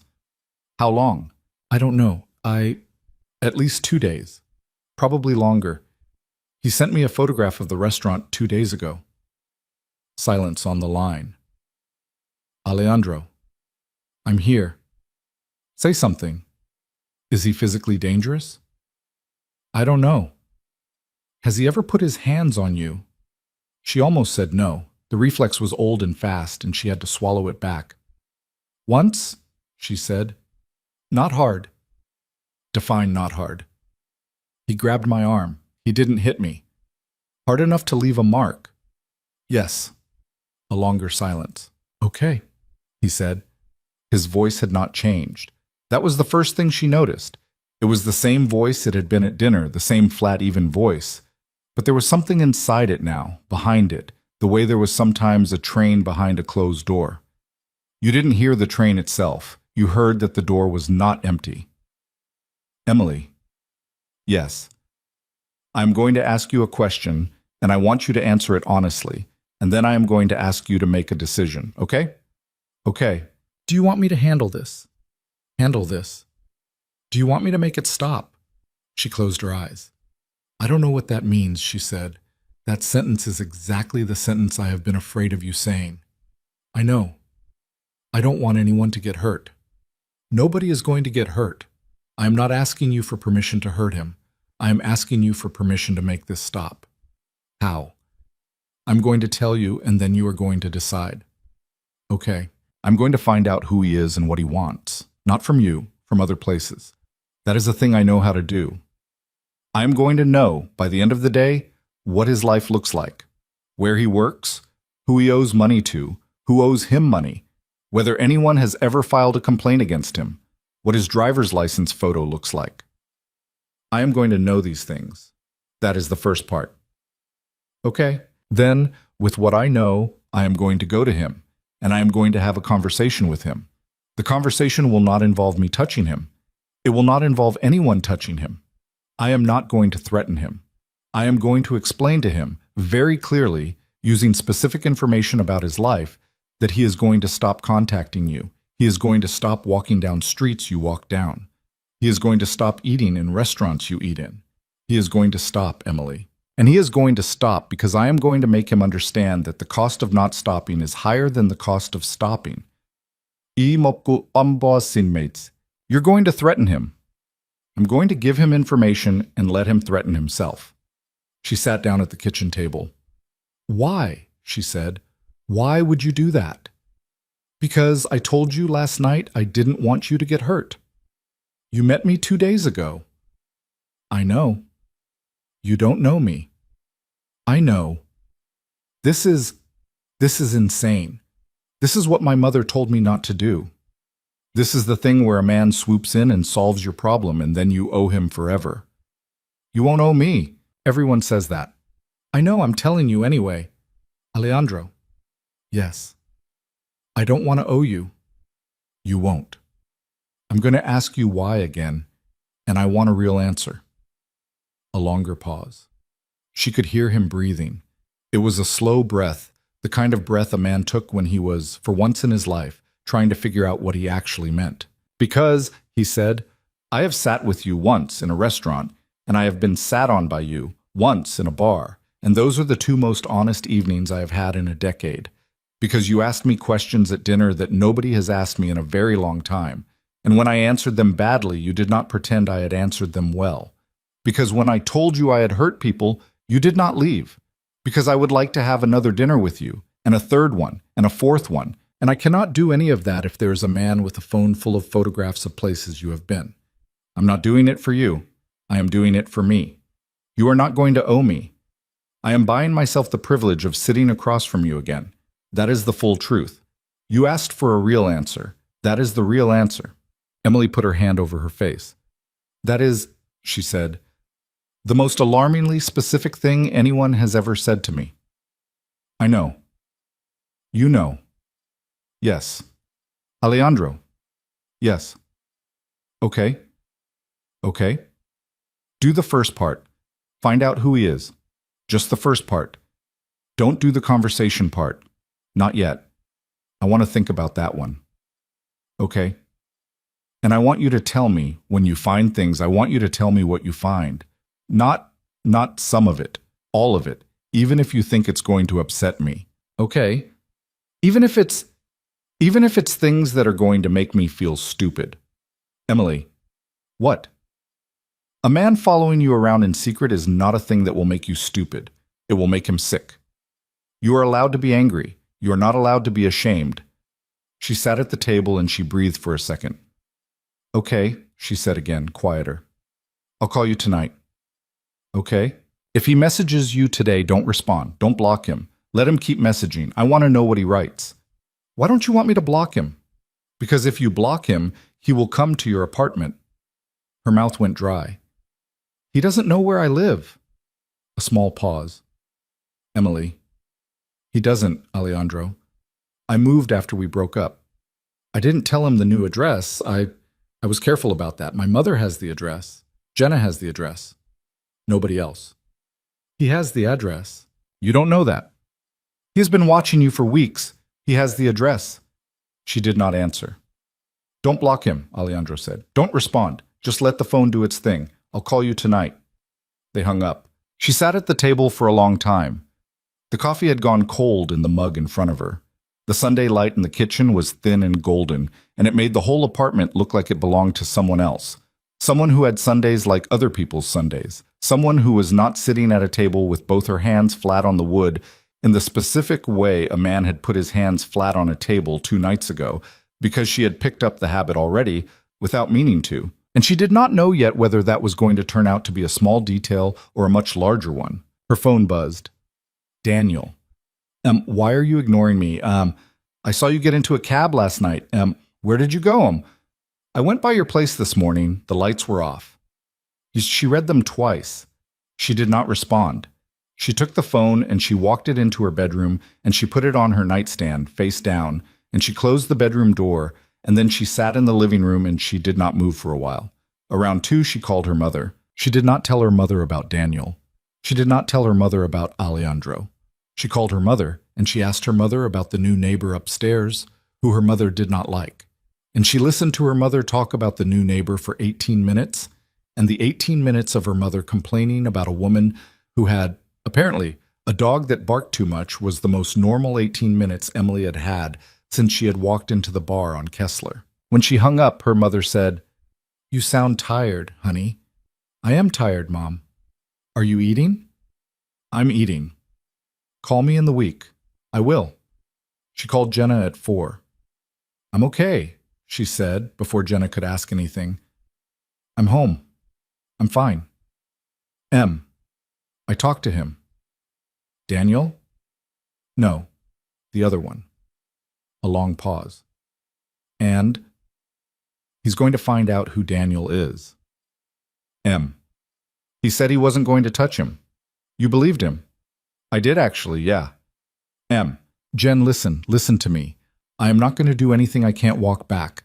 Okay, I told him to just find out. I didn't tell him to confront him. I didn't tell him to do anything. I told him to find out. And what if what he finds out is scary? And what if knowing what he finds out means you're in whatever it is now? What if you wake up tomorrow and some guy is dead in a parking lot? Jen, no, I'm saying it. That is a thing that has to be said. That is a thing I am allowed to say. He's not going to kill Daniel. You don't know that. I know that. How? Because he told me. Em? Jen. Em, listen to yourself. Listen to the sentence you just said. I know that because he told me. Em, do you hear yourself? Emily did not answer. I love you, Jenna said. I love you, I love you, I love you. I am saying this with love. You're about to make a series of decisions that are going to put you in a place you don't come back from. I know how it sounds. It sounds like something's wrong with you, Em. Jen, it does. I'm sorry. It does. They hung up without saying goodbye. Emily sat on the couch, and for a long minute she felt the specific flavor of loneliness that only came from knowing that the person who loved her most was, for the first time ever, afraid of her. Alejandro called at 9:30. He did not open with a greeting. His name is Daniel Arthur Vance, he said. He is 34. He grew up in Ohio. He works at a company called Meridian Capital, which is a firm that does mid-market mergers. He is not senior. He is not as senior as he probably told you he was. He makes about half of what you think he makes. He has one sister in Columbus who he does not speak to. He has no criminal record. He has one civil suit filed against him 4 years ago by a woman named Caroline Reyes, which was settled out of court with a non-disclosure. The suit was for harassment. Emily sat down on the edge of the bed. Caroline Reyes, she said. Do you know her? I know. I know the name. I think we met. Once. At a party he took me to, early on. She was there. He told me she was a woman he used to work with. He was weird about her. I never thought about it. Weird how? He didn't want to stand near her. Okay. Alejandro. Yes. Is she okay? She lives in New Jersey. She is married. She has 2 children. She is fine, as far as I can tell from the outside. That is all I can tell you tonight. I am not going to call her. Good. There is something else. Emily closed her eyes. Okay. He has been to your building.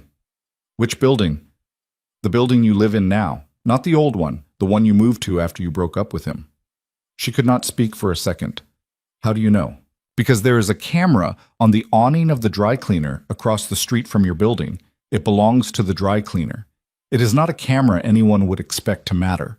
A friend of mine looked at the footage. It did not take him very long. Your ex-boyfriend has been on the sidewalk across from your building 11 times in the last 6 weeks. He has not gone in. He has stood across the street. The longest he has stood there is 1 hour and 40 minutes. The shortest is 14 minutes. He does it at night. Emily put her hand over her mouth. He doesn't do anything. He just stands there. He just stands there. You're sure? I am sure. Okay. Emily. I'm here. Are you there? What? At your apartment. Right now. Yes. Get a bag. What? Get a bag. Pack a couple of days. I'm going to send someone to pick you up. Alejandro, I'm not going to ask you to come to my house. I'm not going to ask you to come anywhere near me. You're going to go to a hotel. Tonight. I'm going to pay for the room because I do not want your name on the reservation. The hotel is 4 blocks from your apartment. It is a normal hotel. You will check in under a different name. You will not leave the hotel tonight. You will not go back to your apartment tonight. Tomorrow, we will figure out what to do next. Tonight, we are getting you out of that apartment. I can't just leave my apartment. Yes, you can. I have work tomorrow. I have... You can go to work tomorrow from the hotel. You will take a cab. You will come back to the hotel tomorrow night. You will not go back to the apartment until I can tell you it is safe to go back to the apartment. That is how this is going to work. This is insane. This is a man who has been standing across the street from your building at 1 in the morning watching the lights in your windows. She did not have anything to say to that. Emily? I'm packing. Good. Alejandro? Yes. Who's picking me up? A woman. Her name is Nadia. She works for me sometimes. She will be downstairs in 20 minutes. She will knock on your door. She will say, Alejandro sent me. She will not say anything else. She will have a scar on her left cheek, just under the eye, about 1 inch long. That is how you know it is her. Do not open the door to anyone who does not match that description. Okay. Emily. Yes. You are doing the right thing. It doesn't feel like the right thing. It is the right thing. Feelings catch up. She packed a bag, jeans, 2 sweaters, underwear, her laptop, her work shoes, her toothbrush. She packed fast. She packed without thinking, because thinking was going to stop her, and stopping was not anymore an option she was allowing herself. In the middle of packing, her phone buzzed again. Daniel. I saw that woman going into your building. Emily froze. She read the message twice. She went to the window. She did not touch the curtains. She pulled the edge of one aside with one finger, and she looked out onto the street. Across the street, in the little alcove between the dry cleaner and the shuttered bookstore, there was a figure. It was hard to tell. The streetlight was yellow, and the figure was mostly in the dark. He had his hands in the pockets of a dark jacket. He was standing very still. He was looking up at her window. She stepped back from the curtain so fast she hit the wall. The phone buzzed again. Who is that woman, Em? You have to tell me. I'm trying to help you. A knock at the door. 3 short knocks, firm, not loud. Then a woman's voice, muffled. Alejandro sent me. Emily walked to the door. She put her eye to the peephole. The woman in the hallway was in her 40s, maybe early 50s. Dark hair pulled back, a black jacket over dark clothes. She was holding a small duffel bag of her own. She was not looking at the peephole. She was looking down the hall, the way a person looked down the hall when a person was paying attention to something that was not the peephole. Emily could see, in the fisheye, a thin, pale line on her left cheek under the eye, about an inch long. Emily opened the door. Nadia, Miss Carter. He's across the street. I know. You saw him. I saw him. He saw me. That is what we wanted. Let's go. We walk out? We walk out the back. There is a back. Every building has a back. Grab your bag. Emily grabbed her bag. Her hands were not quite steady. She locked her door. She followed Nadia down the hallway, past the elevator, to a door at the end of the hallway she had never opened. A door with a little red sign on it. Nadia pushed the bar on the door, and they went down a set of concrete stairs. And 2 floors down, they came out into a service corridor that smelled like bleach and garbage. And 50 feet down the corridor, there was another door that opened onto an alley. And in the alley, there was a car with its engine already running. The driver did not speak. He did not turn around. He just drove. Nadia sat in the back with Emily. She did not talk. She looked at her phone and she typed something and she looked out the window and she did not try to make Emily feel better, which Emily, in some small functioning corner of herself, recognized as the single most comforting thing any human being had done for her all weekend. The hotel was on a side street Emily had walked past 100 times and never looked at. Nadia went in first. Emily followed 5 minutes later, as instructed. The name on the reservation was not Emily's and not Nadia's. It was a name Emily had never heard before. She did not ask. The woman at the front desk did not look twice at her. The key card was handed across the counter in a small paper envelope, and Emily took it, and she went upstairs and she found the room. And the room was on the 7th floor, and the window faced an alley and not a street. And when she looked out of it, she could not see her own building, and that, she thought, was probably not an accident either. She sat down on the edge of the bed. She did not cry. She thought she was going to, and she did not. She sat very still for a long time, and her phone buzzed twice more in her pocket, and she did not look at it, and eventually the buzzing stopped. At 11:50, her phone buzzed one more time. It was a different number, a number with no name. You're safe. Sleep. She did not answer. She set the phone on the nightstand. She lay down on top of the covers with her shoes still on, and she stared at the ceiling of a hotel room she had not booked, in a neighborhood she did not live in, under a name that was not hers, and she understood, with the calm that came when there were no decisions left to make for the day, that she had crossed into a new life. She did not know yet whether it was going to be a shorter life or a longer one. She did not know yet whether the man who had told her to sleep was going to turn out to be the man he said he was. She did not know yet what Daniel was going to do tomorrow, when he stood across from her building and watched lights come on in windows that were not hers anymore. She only knew that the old life, the life where she went to a bar on a Friday and took a dare, was not coming back. She closed her eyes. She slept. She woke at 6:14 with her shoes still on and the taste of hotel carpet in the back of her throat, and for a second she could not remember where she was. She remembered in order Gennaro's, the phone call, the knock on the door, the alley, the key card, She remembered it the way you remember having been to a hospital, not as a narrative, as a sequence of small cold rooms. The hotel room was not a small cold room. It was actually nicer than she had expected. There was a kettle on the dresser. There was a little leather folder on the desk with a menu inside it. There were 2 bottles of water on the nightstand, one of which she opened and drank in a single long swallow that made her teeth ache. Her phone had a single message on it, sent at 5:47 a.m., from the same anonymous number. Nadia will be in the lobby at 7. She will take you to work. She will wait. She will take you back at 6. Do not take any other car. Do not take the subway. I'll call tonight.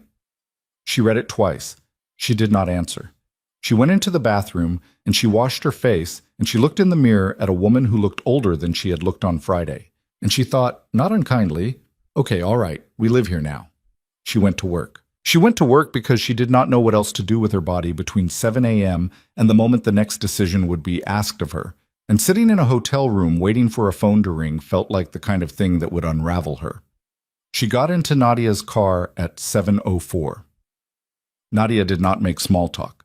She drove the way a person drives when driving is a professional skill, smoothly, without comment, and she dropped Emily off a block from the studio instead of at the door, which Emily understood without being told. Carol was already in when Emily came upstairs at 7:48. Carol took one look at her and said, "Are you sick, Em?" "No." "Are you sure?" "I'm sure." "Because you look sick." "I didn't sleep." "Okay." Carol peered at her over her glasses. "Do you want to go home?" "No." "Do you want coffee?" "Yes." "Then make yourself coffee and sit down." Emily made herself coffee and sat down, and she opened her laptop and she looked at the kite for the Sonoma Vineyard. And for the first time in 4 days, the kite looked exactly like what it was, which was a kite. And for 45 minutes, she was a person working on a kite. And she did not think about Daniel at all. And she did not think about Alejandro very much.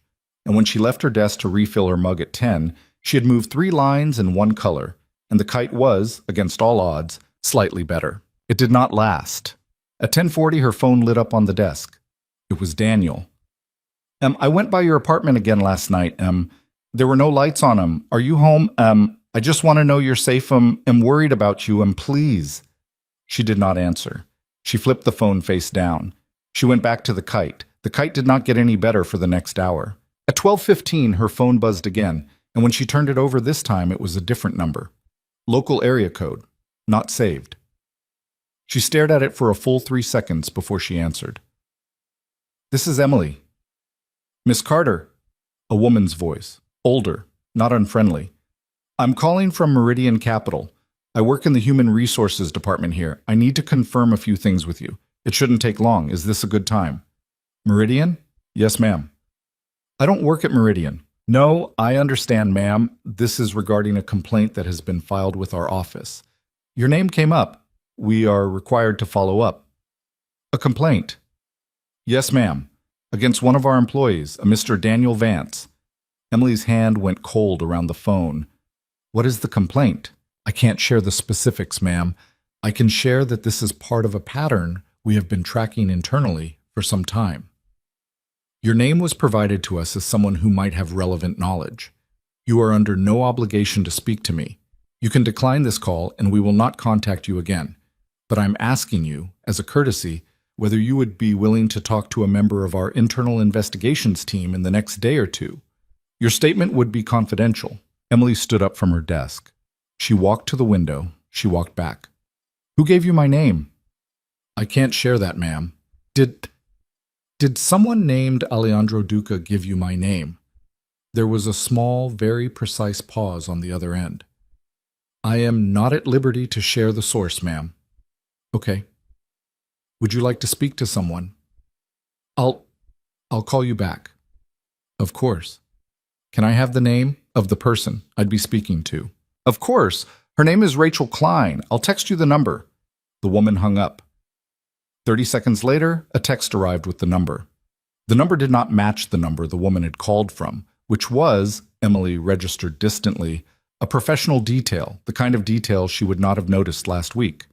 Emily sat at her desk and she looked at the kite on her screen and she understood slowly what Alejandro had done. He had not told Daniel anything. He had not confronted Daniel. He had done something both more civilized and more devastating. He had picked up the thread of the old lawsuit, Caroline Reyes, 4 years ago, the non-disclosure, and he had pulled on it in some way she could not see, and somebody at Daniel's company, somebody whose job was to protect Meridian Capital from things like lawsuits, was now reopening a file that Daniel had believed was closed. He had not needed to threaten Daniel. He had just needed to remind Daniel's employer that Daniel existed in a specific way and let Meridian Capital apply the pressure on its own behalf. She did not know whether to be impressed or sick. She was, it turned out, a little of both. She texted Alejandro, "Did you do this?"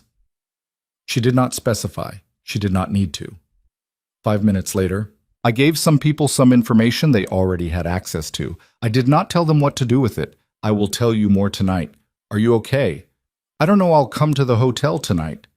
She stared at the message. He had not said, "Can I?" He had said, "I will." It was the first time in the whole week that he had made a decision in a sentence without handing her the veto. She noticed it. She did not correct it. She was not sure in that moment whether she wanted to. Okay, the day got longer. Carol, who noticed everything and said nothing, put a sandwich on Emily's desk at 1 without comment and walked away. The sandwich was turkey. Emily ate half of it. She fixed 3 colors on the kite. She answered 2 emails. She did not look at her phone except to not look at it. At 6, she walked a block in the other direction from the studio, as instructed, and Nadia's car was there. She got in. They drove a route that was not a straight line. Nadia did not explain. They got to the hotel at 6:39, and Nadia walked her in through a side entrance and up to the 7th floor, and then Nadia walked away and Emily was alone in the hallway outside her room. She opened the door. There was a bag inside the door. A paper bag. It had not been there when she left. She picked it up slowly. Inside the bag was a sandwich, a small bottle of sparkling water, a bar of dark chocolate, and a paperback copy of the book on the fall of Byzantium he had talked about at dinner. There was a note. The note said, in small, careful handwriting, "Eat something, I'll be there at 8. She sat down on the bed and she looked at the paperback for a long time. It had a used book sticker on the inside cover. $4. It had been read before. There were small pencil marks in the margins. Not his, someone else's. Someone who had owned it before him. He had bought her a used book with somebody else's pencil marks in it, and that, she thought, was both the weirdest and the most tender thing a man had ever given her, and she could not explain to herself why. She ate the sandwich. She drank the water. She did not open the chocolate. She showered and put on fresh clothes, the other sweater she had packed, and at 7:58 there was a knock at the door, 2 short and 1 long, and she did not need to ask who it was. Alejandro was in the dark sweater again, a different one, or the same one, she could not tell. He was holding a small paper cup of coffee and another paper cup that she realized was for her. "Hi," he said. "Hi. Can I come in?" Yes, he came in. He did not sit. He stood near the window and he drank from his cup and he waited, the way he waited, and she noticed, for the first time consciously, that the waiting was a thing he did on purpose. He did not fill silences. He gave them to her. "Tell me what you did," she said. "Sit down." "I'm sitting." She sat on the edge of the bed. He took the chair at the desk and turned it to face her. He set the coffee on the desk and put his hands on his knees, and she noticed again the tendons on the back of his wrists. He had the hands of a man who had done something physical for a living, a long time ago, before he had done whatever he did now. "I made 1 phone call," he said. "I called a man I have known for a long time. He works, not for Meridian, but with a firm that audits Meridian's human resources practices. That firm has a contractual obligation, when specific types of information come to its attention, to relay that information to Meridian's compliance officer. The specific type of information I gave my friend was a publicly available fact and a pattern of dates. The dates were a record of the 11 times your ex-boyfriend stood across the street from your building in the last 6 weeks.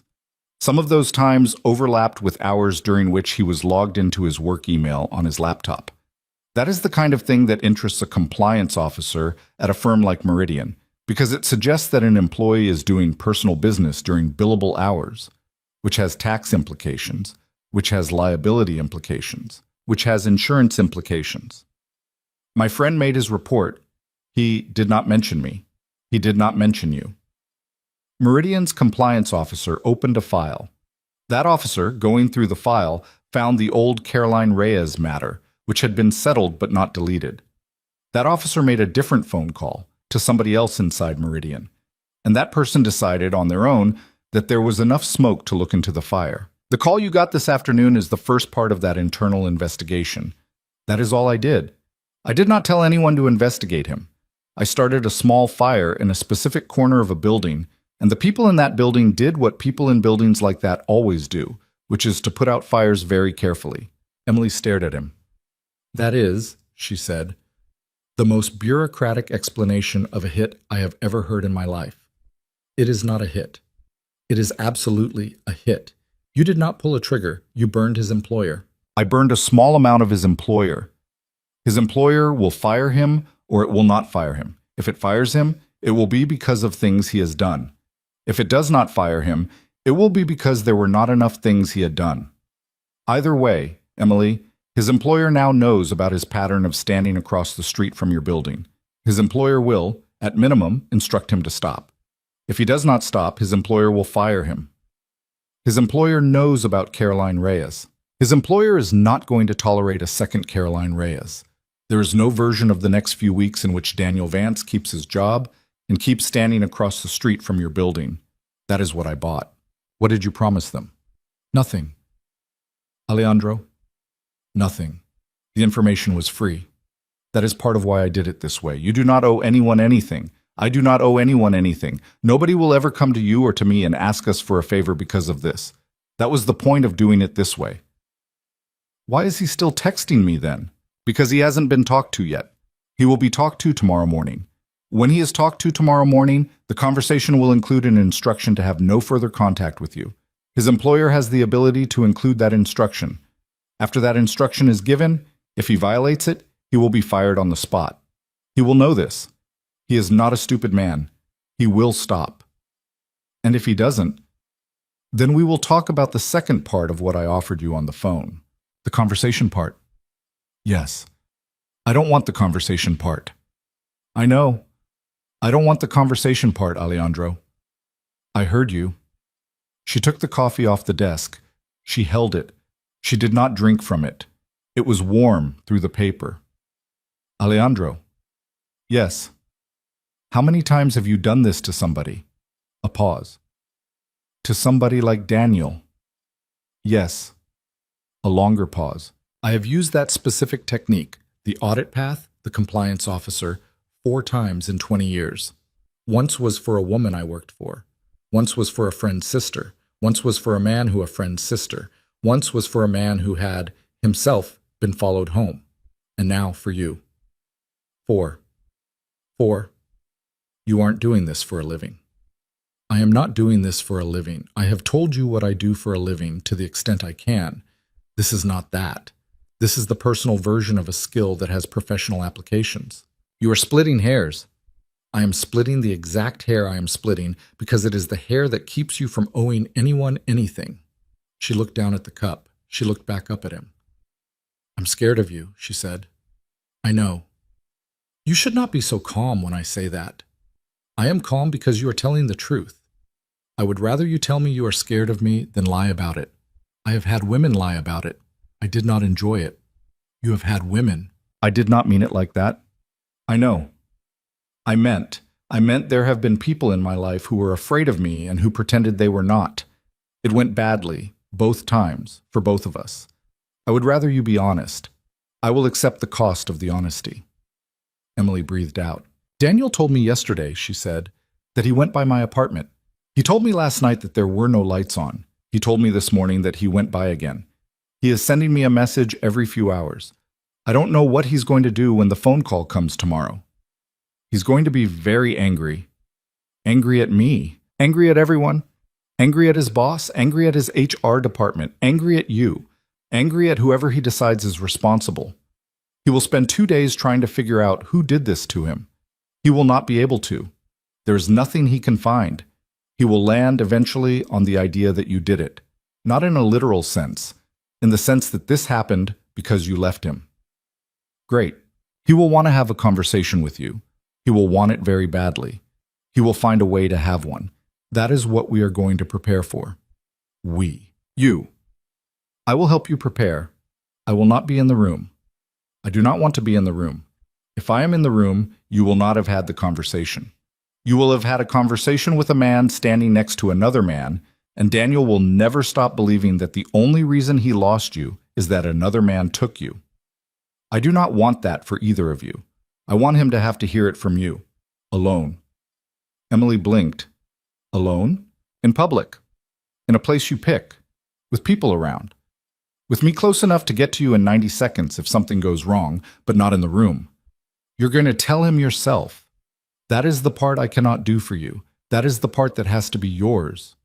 She stared at him. That is, she said slowly, the opposite of what I thought you were going to say. I know. I thought you were going to tell me not to see him at all. I thought about it. And I decided that telling you not to see him at all would be making a decision for you. I've been very careful all week not to make decisions for you. I made one decision for you last night, which was getting you out of that apartment. I made it because I did not trust myself to let you sit there another hour. I apologize for that. I think it was the right decision, but it was mine, and I want to acknowledge that. I am not going to make the next one. The next one is yours. Are you mad?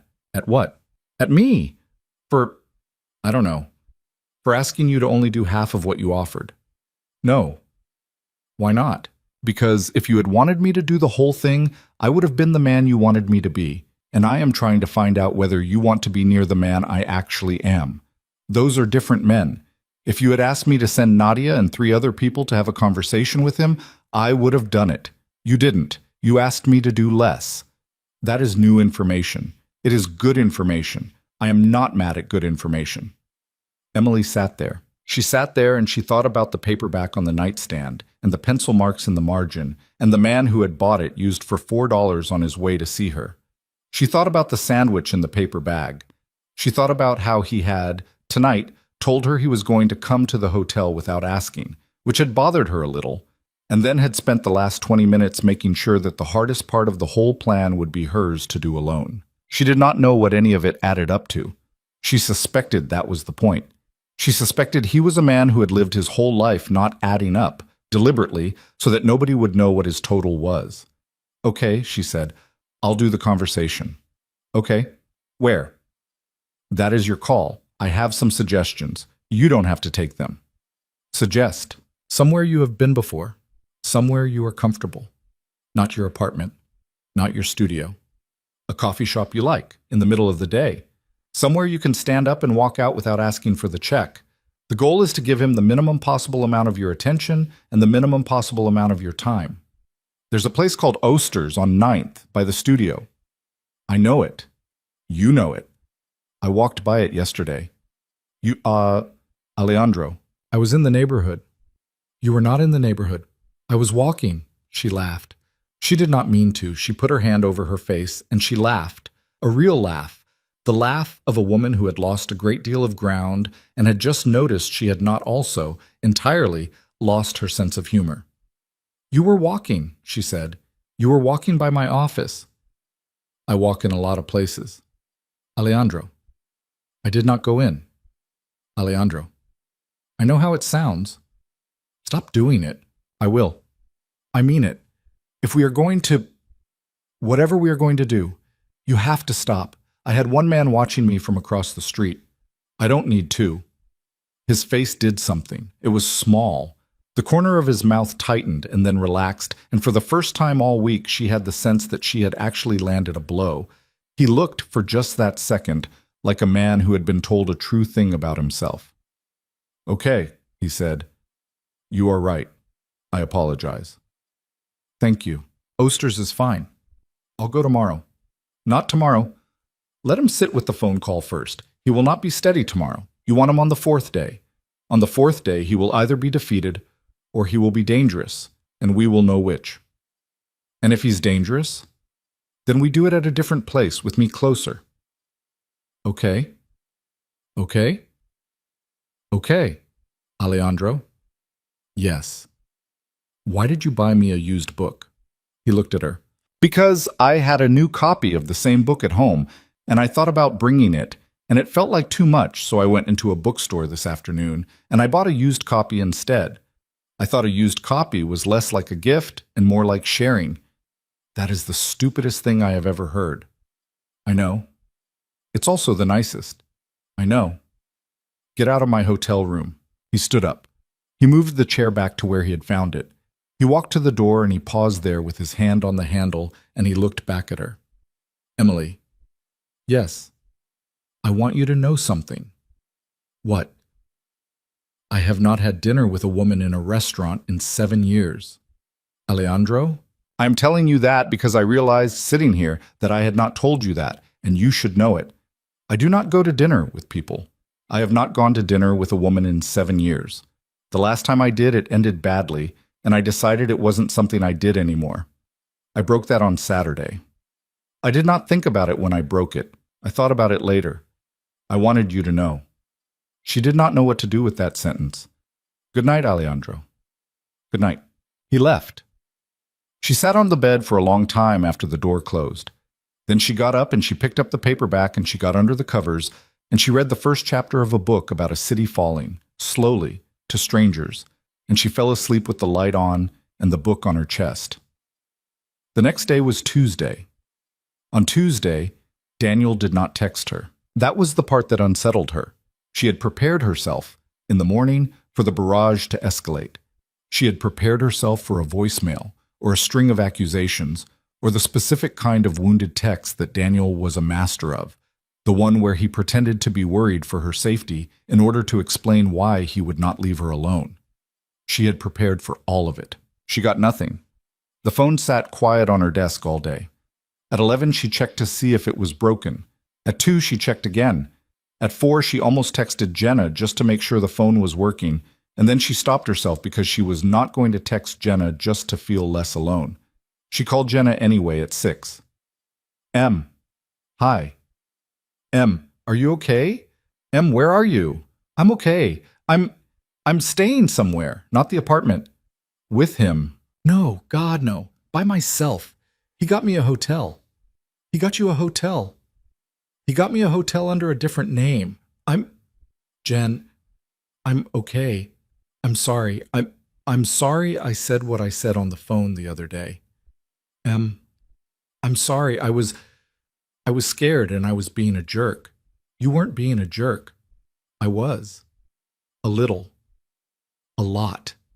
I'm sorry. Jenna breathed out. I'm not going to be mad at you. I'm mad at Daniel. I'm mad at this other guy. I'm not mad at you. You can be a little mad at me. Okay, a little. Are you coming home? Not tonight. When? I don't know. Maybe tomorrow. Alejandro, he says there's a thing happening today with Daniel's job. Alejandro got Daniel fired. I don't know if he got Daniel fired. He did a thing. I know how it sounds. I know, Jen. I know how it sounds. I am watching myself say it, and I know. But nobody threatened him. Alejandro didn't touch him. He didn't have him touched. He did a work thing. It's a lawyer thing. A lawyer thing. Sort of. I don't know. What? If this works, if Daniel stops, are you going to keep seeing him, this guy? Emily did not answer right away. I don't know. You know. Jen, I don't know. You know. Okay? Maybe. Please don't say anything. I wasn't going to say anything. Yes, you were. Yes, I was. But I'm not going to. I'm just going to say I love you, and I'm going to say please eat something, and I'm going to say call me tomorrow, and I'm going to tell Marcus you're alive so he stops checking his phone. Tell Marcus I said thank you. For what? For Sunday. Just tell him thank you. Okay, yeah. Be careful. I'm trying. They hung up. The phone did not ring again for the rest of the day. Daniel did not text her. He did not call. He did not appear outside any building. The silence was the loudest thing that had happened all week. On Wednesday morning at 9:02, Alejandro texted her. He's been suspended pending review. Walked out at 8:40. Personal items boxed. He is not allowed back on the premises. His work email is locked. He does not know yet why this happened to him. He will find out over the course of the day. Friday is still the plan. I'll be close, but not in the room. She read it 3 times. She sat at her desk at the studio with the morning light coming through the dusty window, and she read those 3 sentences 3 times, and she did not feel the clean triumph she had expected to feel. She felt instead a low and specific sadness, because Daniel, whatever else he was, had been a man she had once loved, and he had just lost the thing in his life that was not her, and now he had nothing left to blame but her. And a man with nothing left to blame but a woman was not, historically, a man who behaved well. She wrote back. Friday, Oster's, 2 p.m. He wrote back. Okay. That night, Wednesday night, she went back to her apartment. She went with Nadia, who walked through the rooms first, which Emily would once have found insulting and now found sensible. Nadia looked at the windows. Nadia looked at the locks.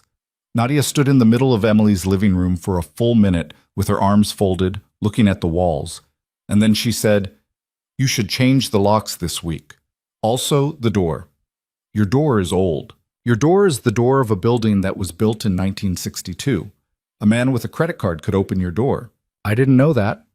You know that now. Okay. Do you want me to send someone? I can call a locksmith. Don't call a locksmith out of the phone book. I will send someone. He will come tomorrow. He will install a better door. The door will look like your door. It will not be your door. You will pay him what you would have paid a locksmith. I will not know what you paid him." Nadia. Yes. Thank you. Nadia looked at her. Her face did something, very small. It was the first time all week Nadia's face had done anything. "You're welcome," she said. She left. Emily stood in her living room alone. The apartment smelled the way the apartment smelled. The couch was still the couch. The wine glass from Saturday was still on the coffee table, empty, with a dark ring at the bottom. She picked it up and she took it to the sink and she washed it. She put it in the drying rack. She stood at the sink with her hands wet and she looked out the little kitchen window at the building across the courtyard, where someone's TV was on and someone's dryer was running. And she thought, this is still mine, this room, this apartment, this sink, this life. Nobody took it.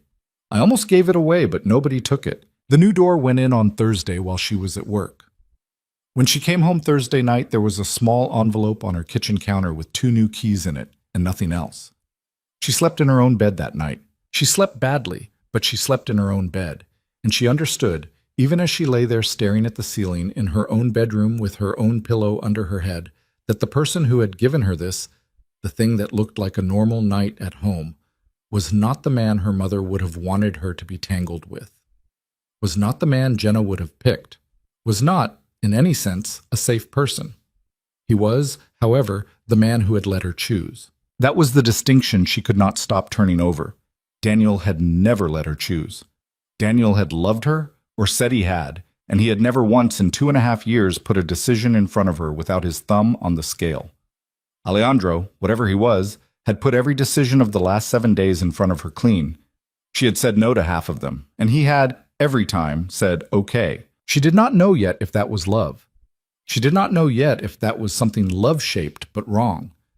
She did not know yet if the thing he was doing was the most respectful thing a man had ever done for her or the most elaborate trap she had ever walked into. What she knew was that on Friday, at 2 o'clock, she was going to walk into a coffee shop called Oster's on 9th Street, and she was going to sit down across from a man she had once believed she would marry, and she was going to tell him, in her own voice, in her own words, without anybody standing next to her, that he was not going to see her again. And somewhere outside, close but not in the room, a man who had once hit people and who did not hit people anymore was going to be waiting, with Nadia, and with a phone, and with a plan that included her walking out the front door on her own 2 feet. She sat up in bed.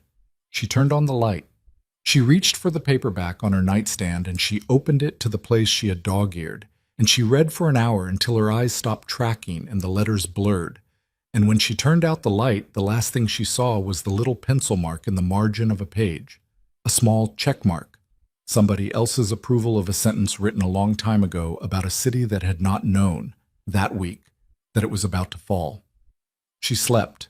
Friday came the way Fridays came, which was to say it did not feel different from the inside, even though she had been circling it all week the way a planet circles a sun. She woke up at 6:40 in her own bed, and she lay there for a while looking at the ceiling, and she did a thing her grandmother had taught her a long time ago, which was to try to describe out loud, to an empty room, exactly how she was feeling. Her grandmother had said that most of the damage women did to themselves came from not having the right words for what was happening in their chests. If you had the words, her grandmother had said, you had a chance. I'm scared, Emily said out loud to the ceiling. I'm also a little bored of being scared, she said. I think the bored part is why I'm going to be okay today, she said. Then she got up. She went to work. She told Carol at the coffee machine that she was going to need to leave at 1:30 for a personal thing, and Carol, who had not asked any questions all week, said, Take the afternoon, Em. You look like somebody trying to hold a cat in a pillowcase.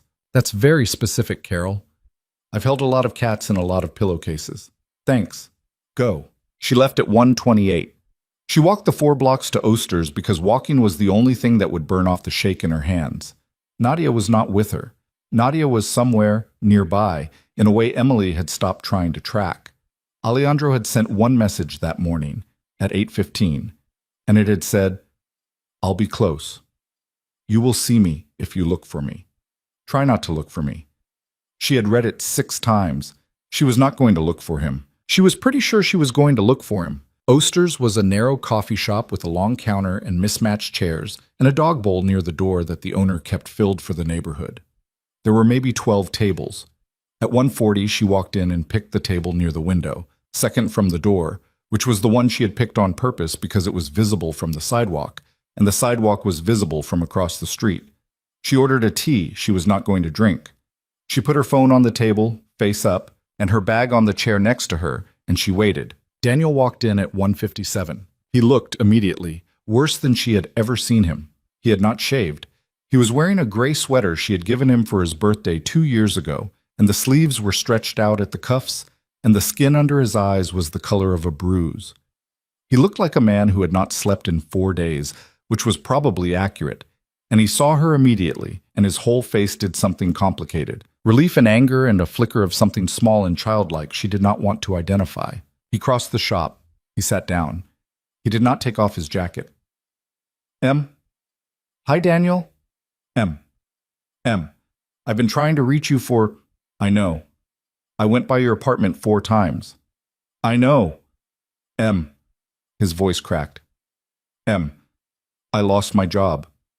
I heard. A pause. His eyes narrowed. You heard. I heard, Daniel. How? It doesn't matter how. How did you hear, Em? Daniel, we're not doing that today. We're doing one thing today. I'm going to talk, and you're going to listen, and then we're going to go, and we're not going to see each other again. Em. Daniel. Em, please. Em, I am in so much trouble, Em. They are saying things that aren't true. They are pulling up old things. Caroline, that thing was 4 years ago. That was settled. That was not, they can't just, Daniel, Em, please. You stood across the street from my building 11 times. He stopped. What? 11 times in 6 weeks. The longest time was 1 hour and 40 minutes. You stood in the alcove by the dry cleaner. At night. I know about all 11. I have the dates. I have the times. I have a picture of you on the dates and times, because the dry cleaner has a camera on its awning, and nobody thought about it, but it was there the whole time. His face did a thing she would remember for a long time afterwards. It was not anger. It was not guilt. It was a particular kind of surprise. The surprise of a man who had believed himself invisible and was now being told that he had been, in fact, photographed, every time, in high enough resolution to count the stripes on his jacket. It was the face of a small boy who had been caught, and when she saw it, she felt, for a full second, very sorry for him. And then, in the second after that, she felt something colder and more useful, which was that the boy in his face was the part of him she had loved, and the man around the boy was the part that had been following her home. I wasn't... I was worried about you. No. Em, I was. After we broke up, I wasn't sleeping. I couldn't. Daniel. Em, I'm going to say some things to you. I need you to not interrupt me for 90 seconds. Can you do that? He nodded. When we met, you told me you had a dog. You did not have a dog. That was the first lie. I know about the dog because your sister told me at your cousin's wedding when she was drunk and did not know you had told me it was your dog. You told me you had a master's degree from a school you did not attend. You told me you were divorced from a woman you were still married to for 6 more months. When I caught you on the divorce, you told me you had lied because you did not want to lose me. You used that sentence. You told me that the lying was a kind of love. I believed you. I am ashamed that I believed you, but I believed you. When I finally broke up with you, I did it 3 times. The first 2 times I took you back because you cried, and because you said you would do better, and because I did not yet know that a man who needs to be forgiven that often is a man who is keeping score. The 3rd time I changed the locks and moved apartments, and I did not tell you the new address. You found it anyway. I don't know how you found it. I don't need to know. I have been told in the last week things about you that I did not know. The lawsuit 4 years ago, the pattern, the reason your sister doesn't speak to you. Daniel, I know about the reason your sister doesn't speak to you. His face went white. She did not actually know about the reason his sister did not speak to him. Alejandro had told her, on the phone, that there was a reason, and that the reason was bad, but that he did not think she needed to know the specifics, and she had agreed with him because she had not wanted to know. What she knew was that there was a reason. The bluff was a small one. She watched it land in his face, and she understood, watching it land, that Alejandro had been right. There was a reason, and Daniel had believed forever that nobody who mattered to him knew. I can explain that. I don't want you to explain it, Daniel. I don't want any more of your explanations. I have had 2.5 years of your explanations. I'm going to say the next thing, and then we are going to be done. Okay. He nodded. He was not nodding in agreement. He was nodding the way a man nodded when his body was agreeing to things his mind had not yet caught up to. You are not going to contact me again. You are not going to go to my apartment. You are not going to go to my work. You are not going to go to my mother's apartment, or to Jenna's apartment, or to Oster's, or to any restaurant you know I have eaten in. You are not going to stand across the street from any of these buildings. You are not going to send me a photograph of a place I once was with you. You're not going to text me the word hey at 11:30 at night. You're not going to appear. I am not going to hear from you again. If I do, Daniel, there are people who will make my life quieter, and they will do it without asking me. I have asked them not to. That is the only reason today is a conversation in a coffee shop and not something else. Do you understand? He stared at her. Who are these people? That's not the question you should be asking. Is it him, the guy from Gennaro's? That's also not the question you should be asking.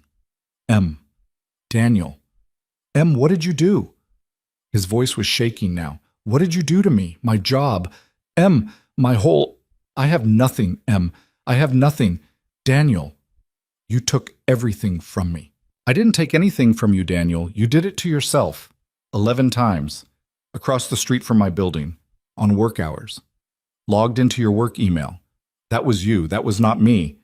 That was not him. That was you. You are ruining my life. I am leaving your life. You are ruining your life. Those are not the same thing. He put his hands on the table. His hands were shaking.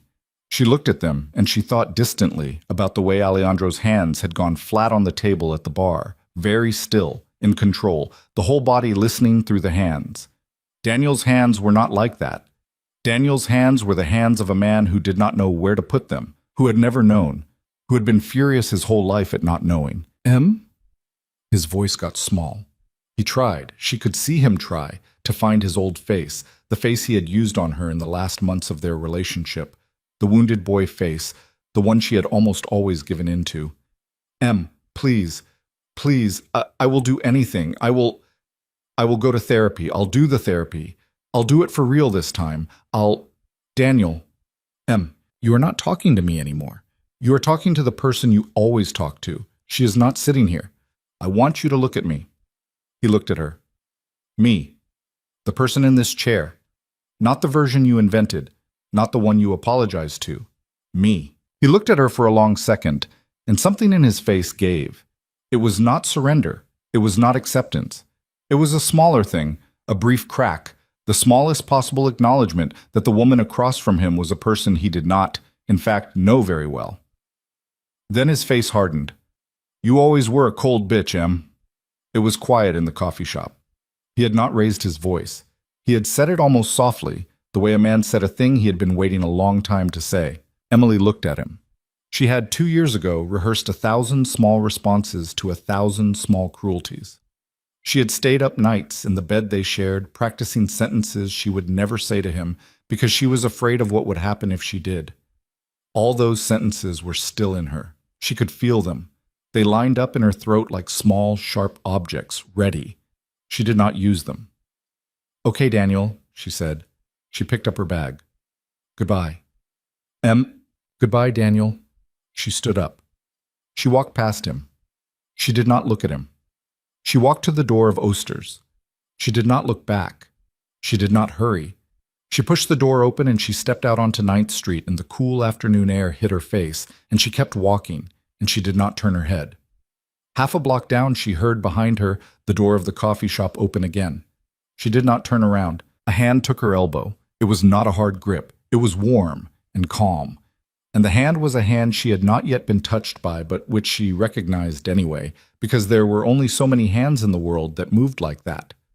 Alejandro fell into step with her. Keep walking. Is he behind us? He's in the doorway. He won't come out. Nadia is 10 feet behind him. He sees her. He's deciding. He will not come out. Are you sure? I'm sure. They walked. He had her elbow for 3 steps, and then he let go. And she noticed he let go, and she noticed she did not immediately want him to let go.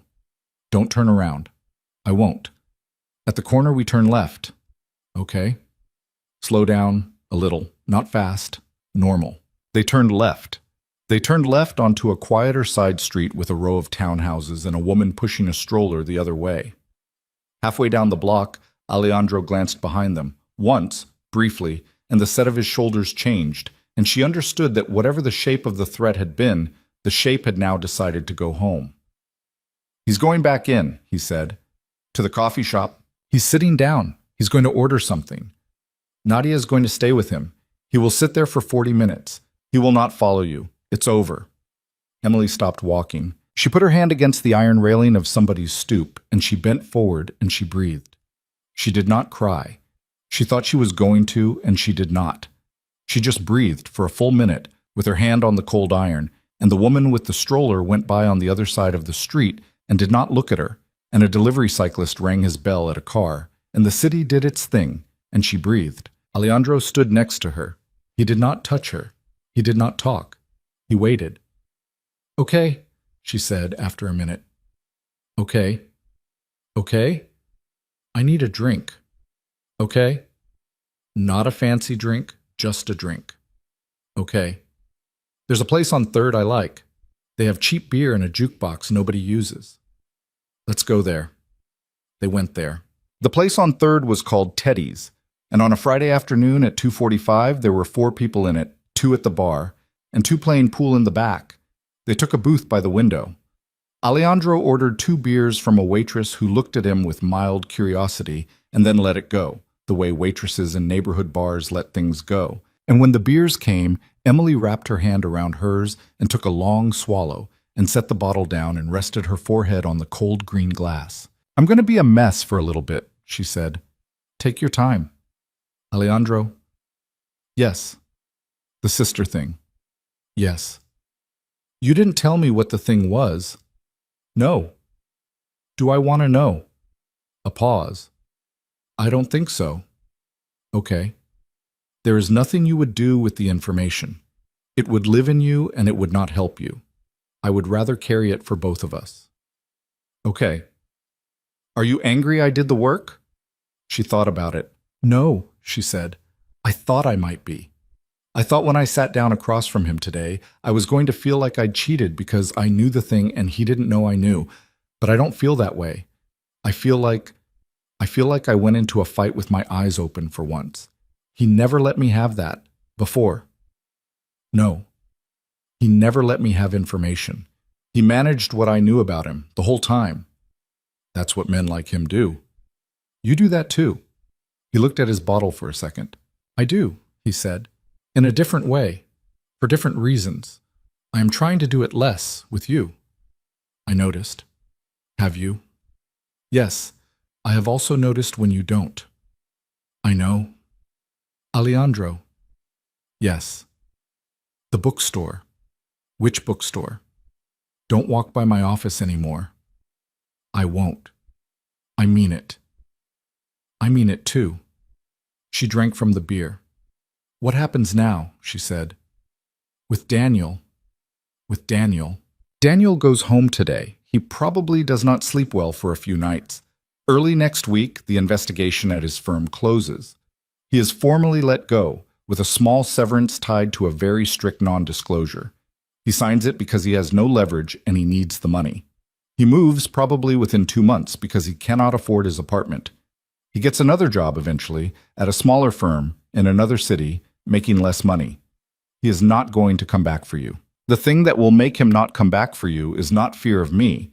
It is fear of losing everything a second time. He now believes, correctly, that there is a thing watching him that can take his job away, and he has already lost one. He will not risk the next one. That is the part I am sure of. The other part, the sister thing, the Caroline Reyes thing, none of that is my business to pursue. Other people are looking at those. They will do with them what they do. That is not for us. For us? For you. Sorry. Old habit. She watched him. It's okay to say us, Alejandro. He looked at her. You're sure? No, but I'm saying it anyway. They sat in the booth and did not say anything for a while. The waitress came by and Emily ordered a basket of fries she was going to eat a third of, and Alejandro, to her surprise, ordered a glass of water and drank it all. She had not, she realized, seen him eat a single thing all week. Can I ask you something? She said. Yes. What would it have been if I hadn't walked up to your table that night? I told you. Nothing. I would have gone home. But I don't mean that. I mean, in general, the life. What is the life if the life doesn't have a woman in a bar sitting on your lap? The life is quieter. Is it better? It is quieter. Those aren't the same. No. Alejandro. Yes. Why me? He was quiet for a long moment. Because, he said, the first time I looked at you, you were embarrassed and you were trying not to be, and you were being funny about it, even though you were scared. I had not seen someone do that in a long time. Most people, when they are scared, are only scared. Most people, when they are embarrassed, are only embarrassed. You were doing 3 things at once. I thought, that is a person who is probably too much alive for the room she is currently in. That was my first thought.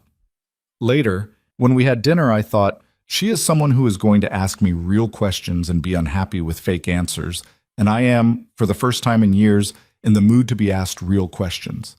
That was my second thought. I have not yet had a third thought big enough to bother telling you about. That's a lot of thoughts to have had about someone you'd known for 40 minutes. I know. It scares me a little. I know. I'm going to keep saying that. That's fine. I want to go home tonight. Okay? I want to go home alone. Okay. I don't want to see you tomorrow. Okay. I want to see you on Tuesday. A pause. A small, real smile. Okay. Stop saying okay. I don't know what else to say. Me neither. They did not stay long after that. She ate some of the fries. He paid the check, which she did not argue about, and then they walked out of Teddy's into the late afternoon, and he put her in a cab at the corner, and he did not ask where she was going. He did not need to. She went home. She walked up the stairs to her own apartment, and she opened the new heavy door with the new heavy key, and she stepped inside. And she stood there for a minute with her coat still on. And the apartment was exactly as she had left it that morning. She called her mother, and she did not tell her mother anything important. She called Jenna, and she told Jenna everything. Jenna cried. Emily did not cry. Jenna said, "You're going to see him again. Emily said, yes. Jenna said, okay, okay, okay. And that was the first time Jenna had said okay without fighting it, and Emily recognized the surrender for what it was, which was not approval, which was not endorsement, which was the older thing, the thing that existed between friends when one of them had decided to jump and the other one had decided to stay standing close enough to catch. Months went by. Months actually go by. That is the thing people do not tell you. In the movie version of a life, the hard thing happens and then the music swells, and the next scene is 5 years later and everyone is different. In an actual life, the hard thing happens on a Friday, and on Monday you have an email from a vendor about a proof, and on Wednesday you need to buy toilet paper, and on Saturday you go to a cousin's birthday, and 3 weeks pass before you notice that you have not thought about the hard thing since Tuesday. That is how healing actually works. It is not a mountain. It is a slow, stupid, wonderful leaking away of something that used to take up the whole room. Daniel did not come back. He moved 3 months after Oster's to a city 1,000 miles away. Emily heard about the move from Jenna, who heard about it from a mutual friend.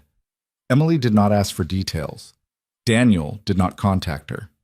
His name stopped appearing on her phone. She did not block the number because she did not need to anymore, which she thought was its own kind of small, quiet triumph. A block was a decision you made when a man was still a weather pattern in your life.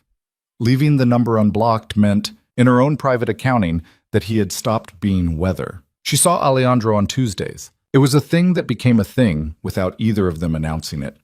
On the first Tuesday after Oster's, she walked into a small restaurant on 11th, and he was there, and they ate. On the Tuesday after that, they did it again, at a different restaurant. After a month, it was a Tuesday and a Friday. After 2 months, it was most nights she was not working late. He learned slowly how to cook one thing, which was a pasta with tomatoes that he had made for himself for years, and he made it for her. In her kitchen, on the 4th month, and she teased him about the fact that it was the only thing he could make. And he said, very seriously, I'm going to learn one more thing. And then the following week, he made her a chicken that was not quite cooked all the way through, and they laughed about it until she was crying. And it was, she thought afterward, the first time in her life she had laughed that hard at a man's failure. He did not walk by her office again. Not once. She checked, in the early weeks, with the little watchful part of herself that had learned from Daniel how to watch. She never caught him.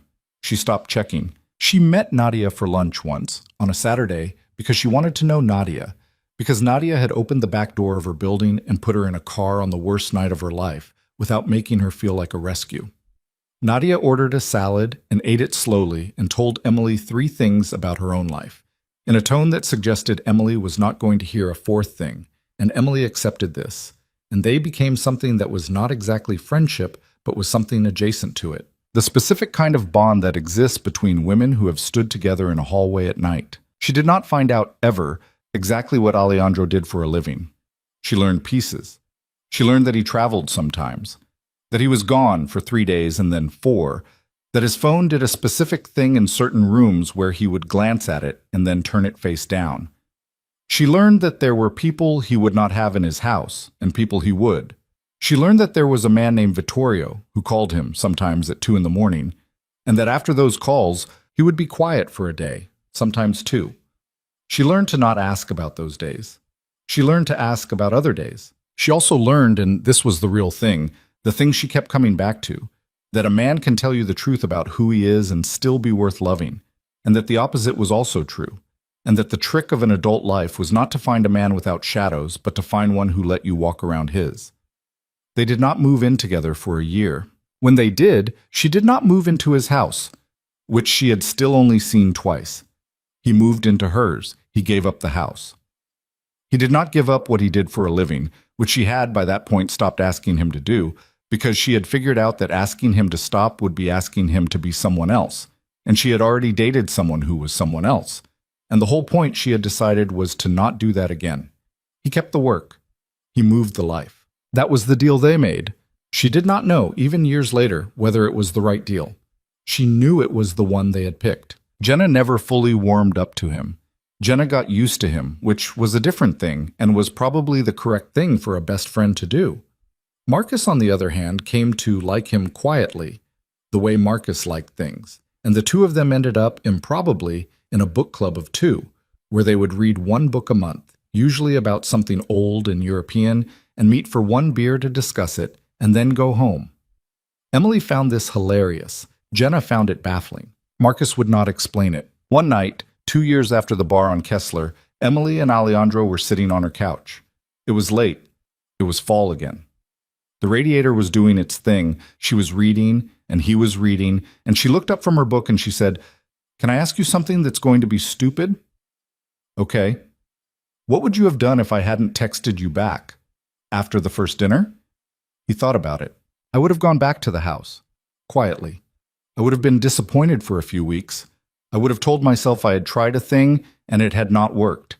I would have gone back to not having dinner with women. I would have read probably more. I would have been, I think, a little sadder than I had been before I met you, but I would not have known exactly why." That is a very specific answer. You asked, "Do you ever think about what would have happened if I hadn't done the dare?" Sometimes. And I think about the fact that you were the kind of person who would do the dare, even drunk, even scared, even knowing you would regret it. And I think that is why I sat still when you sat down, because I did not want to frighten you more than you had already frightened yourself. I think if I had reacted the way most men would have reacted, we would not be on this couch. I think about that more than I think about what you did. I think about what I did, which was nothing on purpose. She looked at him for a long time. "You know what the lesson of this is." "What?" "The lesson of this is that it is not about the bold thing that changes your life. Everybody says that. Oh, take the risk. The risk rewrites everything. That's not what happened. I took the risk. The risk was stupid. I could have walked up to a different man that night and been hurt. The risk didn't save me. What saved me was that you put your hands flat on the table and waited. Anybody could have done the dare.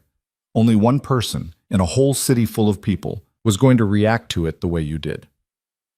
The lesson isn't take the risk. The lesson is pay attention to what people do when you do the risky thing. Most of them tell you, in the first 5 seconds, exactly who they are. I had 11 times with Daniel across the street from my building, and I didn't see it because I wasn't looking. I had 15 seconds on your lap, and I saw everything, because for some reason, in those 15 seconds, I was actually looking. That's the whole thing. That's the whole lesson. Pay attention when other people show you what they are. Daniel showed me for 2.5 years, and I kept pretending I hadn't seen. You showed me in 15 seconds, and I walked back to my friend, and I was shaking because I had. He was quiet. "That is not a very romantic moral," he said. "No. I like it." "I thought you would." He closed his book. He set it on the coffee table. He looked at her in the lamplight, and the gray in his eyes was the gray she had first seen in that booth, only softer now, the way a stone softens in a river over years. Yeah. Thank you for the dare. You are welcome for the dare. I would like to say one more thing." "Okay. I am not going to be a perfect person. I have not been one at any point in my life so far. And I am not going to start now just because I live in your apartment. I am going to be quiet in rooms I should not be quiet in. I'm going to be gone for days when you want me here. I'm going to carry things I will never tell you about. That is what you have. That is what is on the couch with you. I want you to know I know. And I want you to know that when you say yes every day to this, you are saying yes to that." "Alejandro?" "Yes. I know." "Okay. I've known for 2 years." "Okay." "Stop saying okay." "I don't know what else to say." "Me neither. Come here." He came over. She set her book down on top of his. She put her head on his shoulder and he put his arm around her. And they sat like that for a while with the radiator doing its thing and a siren going by somewhere on the avenue. And across the courtyard, someone's dryer was running. And the city was doing what cities did, which was to continue, patiently, whether or not the people inside it had figured out their lives yet. She thought not for the first time about her grandmother, who had married 2 bad men and who had, in her final years, told Emily something Emily had not understood at the time. Her grandmother had said, "Honey, don't marry a good man. There's no such thing. Marry a man who tells you the truth about himself and lets you decide." That's the whole trick. That's the only trick. Emily had been 24 when her grandmother had said that. She had not understood it. She had thought her grandmother was being bitter. She understood it now. She understood, also, that a bar dare on a Friday night was not the thing that had rewritten her life. The dare had only put her in a room. What had rewritten her life was the thing she had done, without knowing she was doing it, for 15 seconds on a stranger's lap. She had paid attention. She had seen him put his hands flat on the table. She had seen him not reach for her. She had walked away shaken, and she had thought afterwards, even through all the fear, that man did not try to take anything from me that I did not offer. And every decision after that, every text, every dinner, every night in a hotel under a name that was not hers, every Tuesday at a new restaurant, every year of this quiet, strange life, had been built on the slow, adult recognition that the thing that makes a person safe to love is not that they have no danger in them. It is that they know the difference between the danger that belongs to them and the danger they are allowed to bring into your house. Alejandro had learned the difference. She had learned that he had learned it. The rest had been patience. She closed her eyes against his shoulder. Somewhere, in a city 1,000 miles away, Daniel Vance was presumably living a life. She did not know what kind. She did not need to. He had been a long fall and a long landing, and the landing had taught her things she would not otherwise have learned. And she was not going to thank him for it, because he had not meant to teach her anything, but she was also not going to waste another hour of her life being angry at him. Anger, her grandmother had also said, was just love that hadn't figured out yet that it was over. She was done being angry. She had finally figured it out. In her apartment, the lamp made a circle of light on the rug. In the circle, 2 people read 2 books.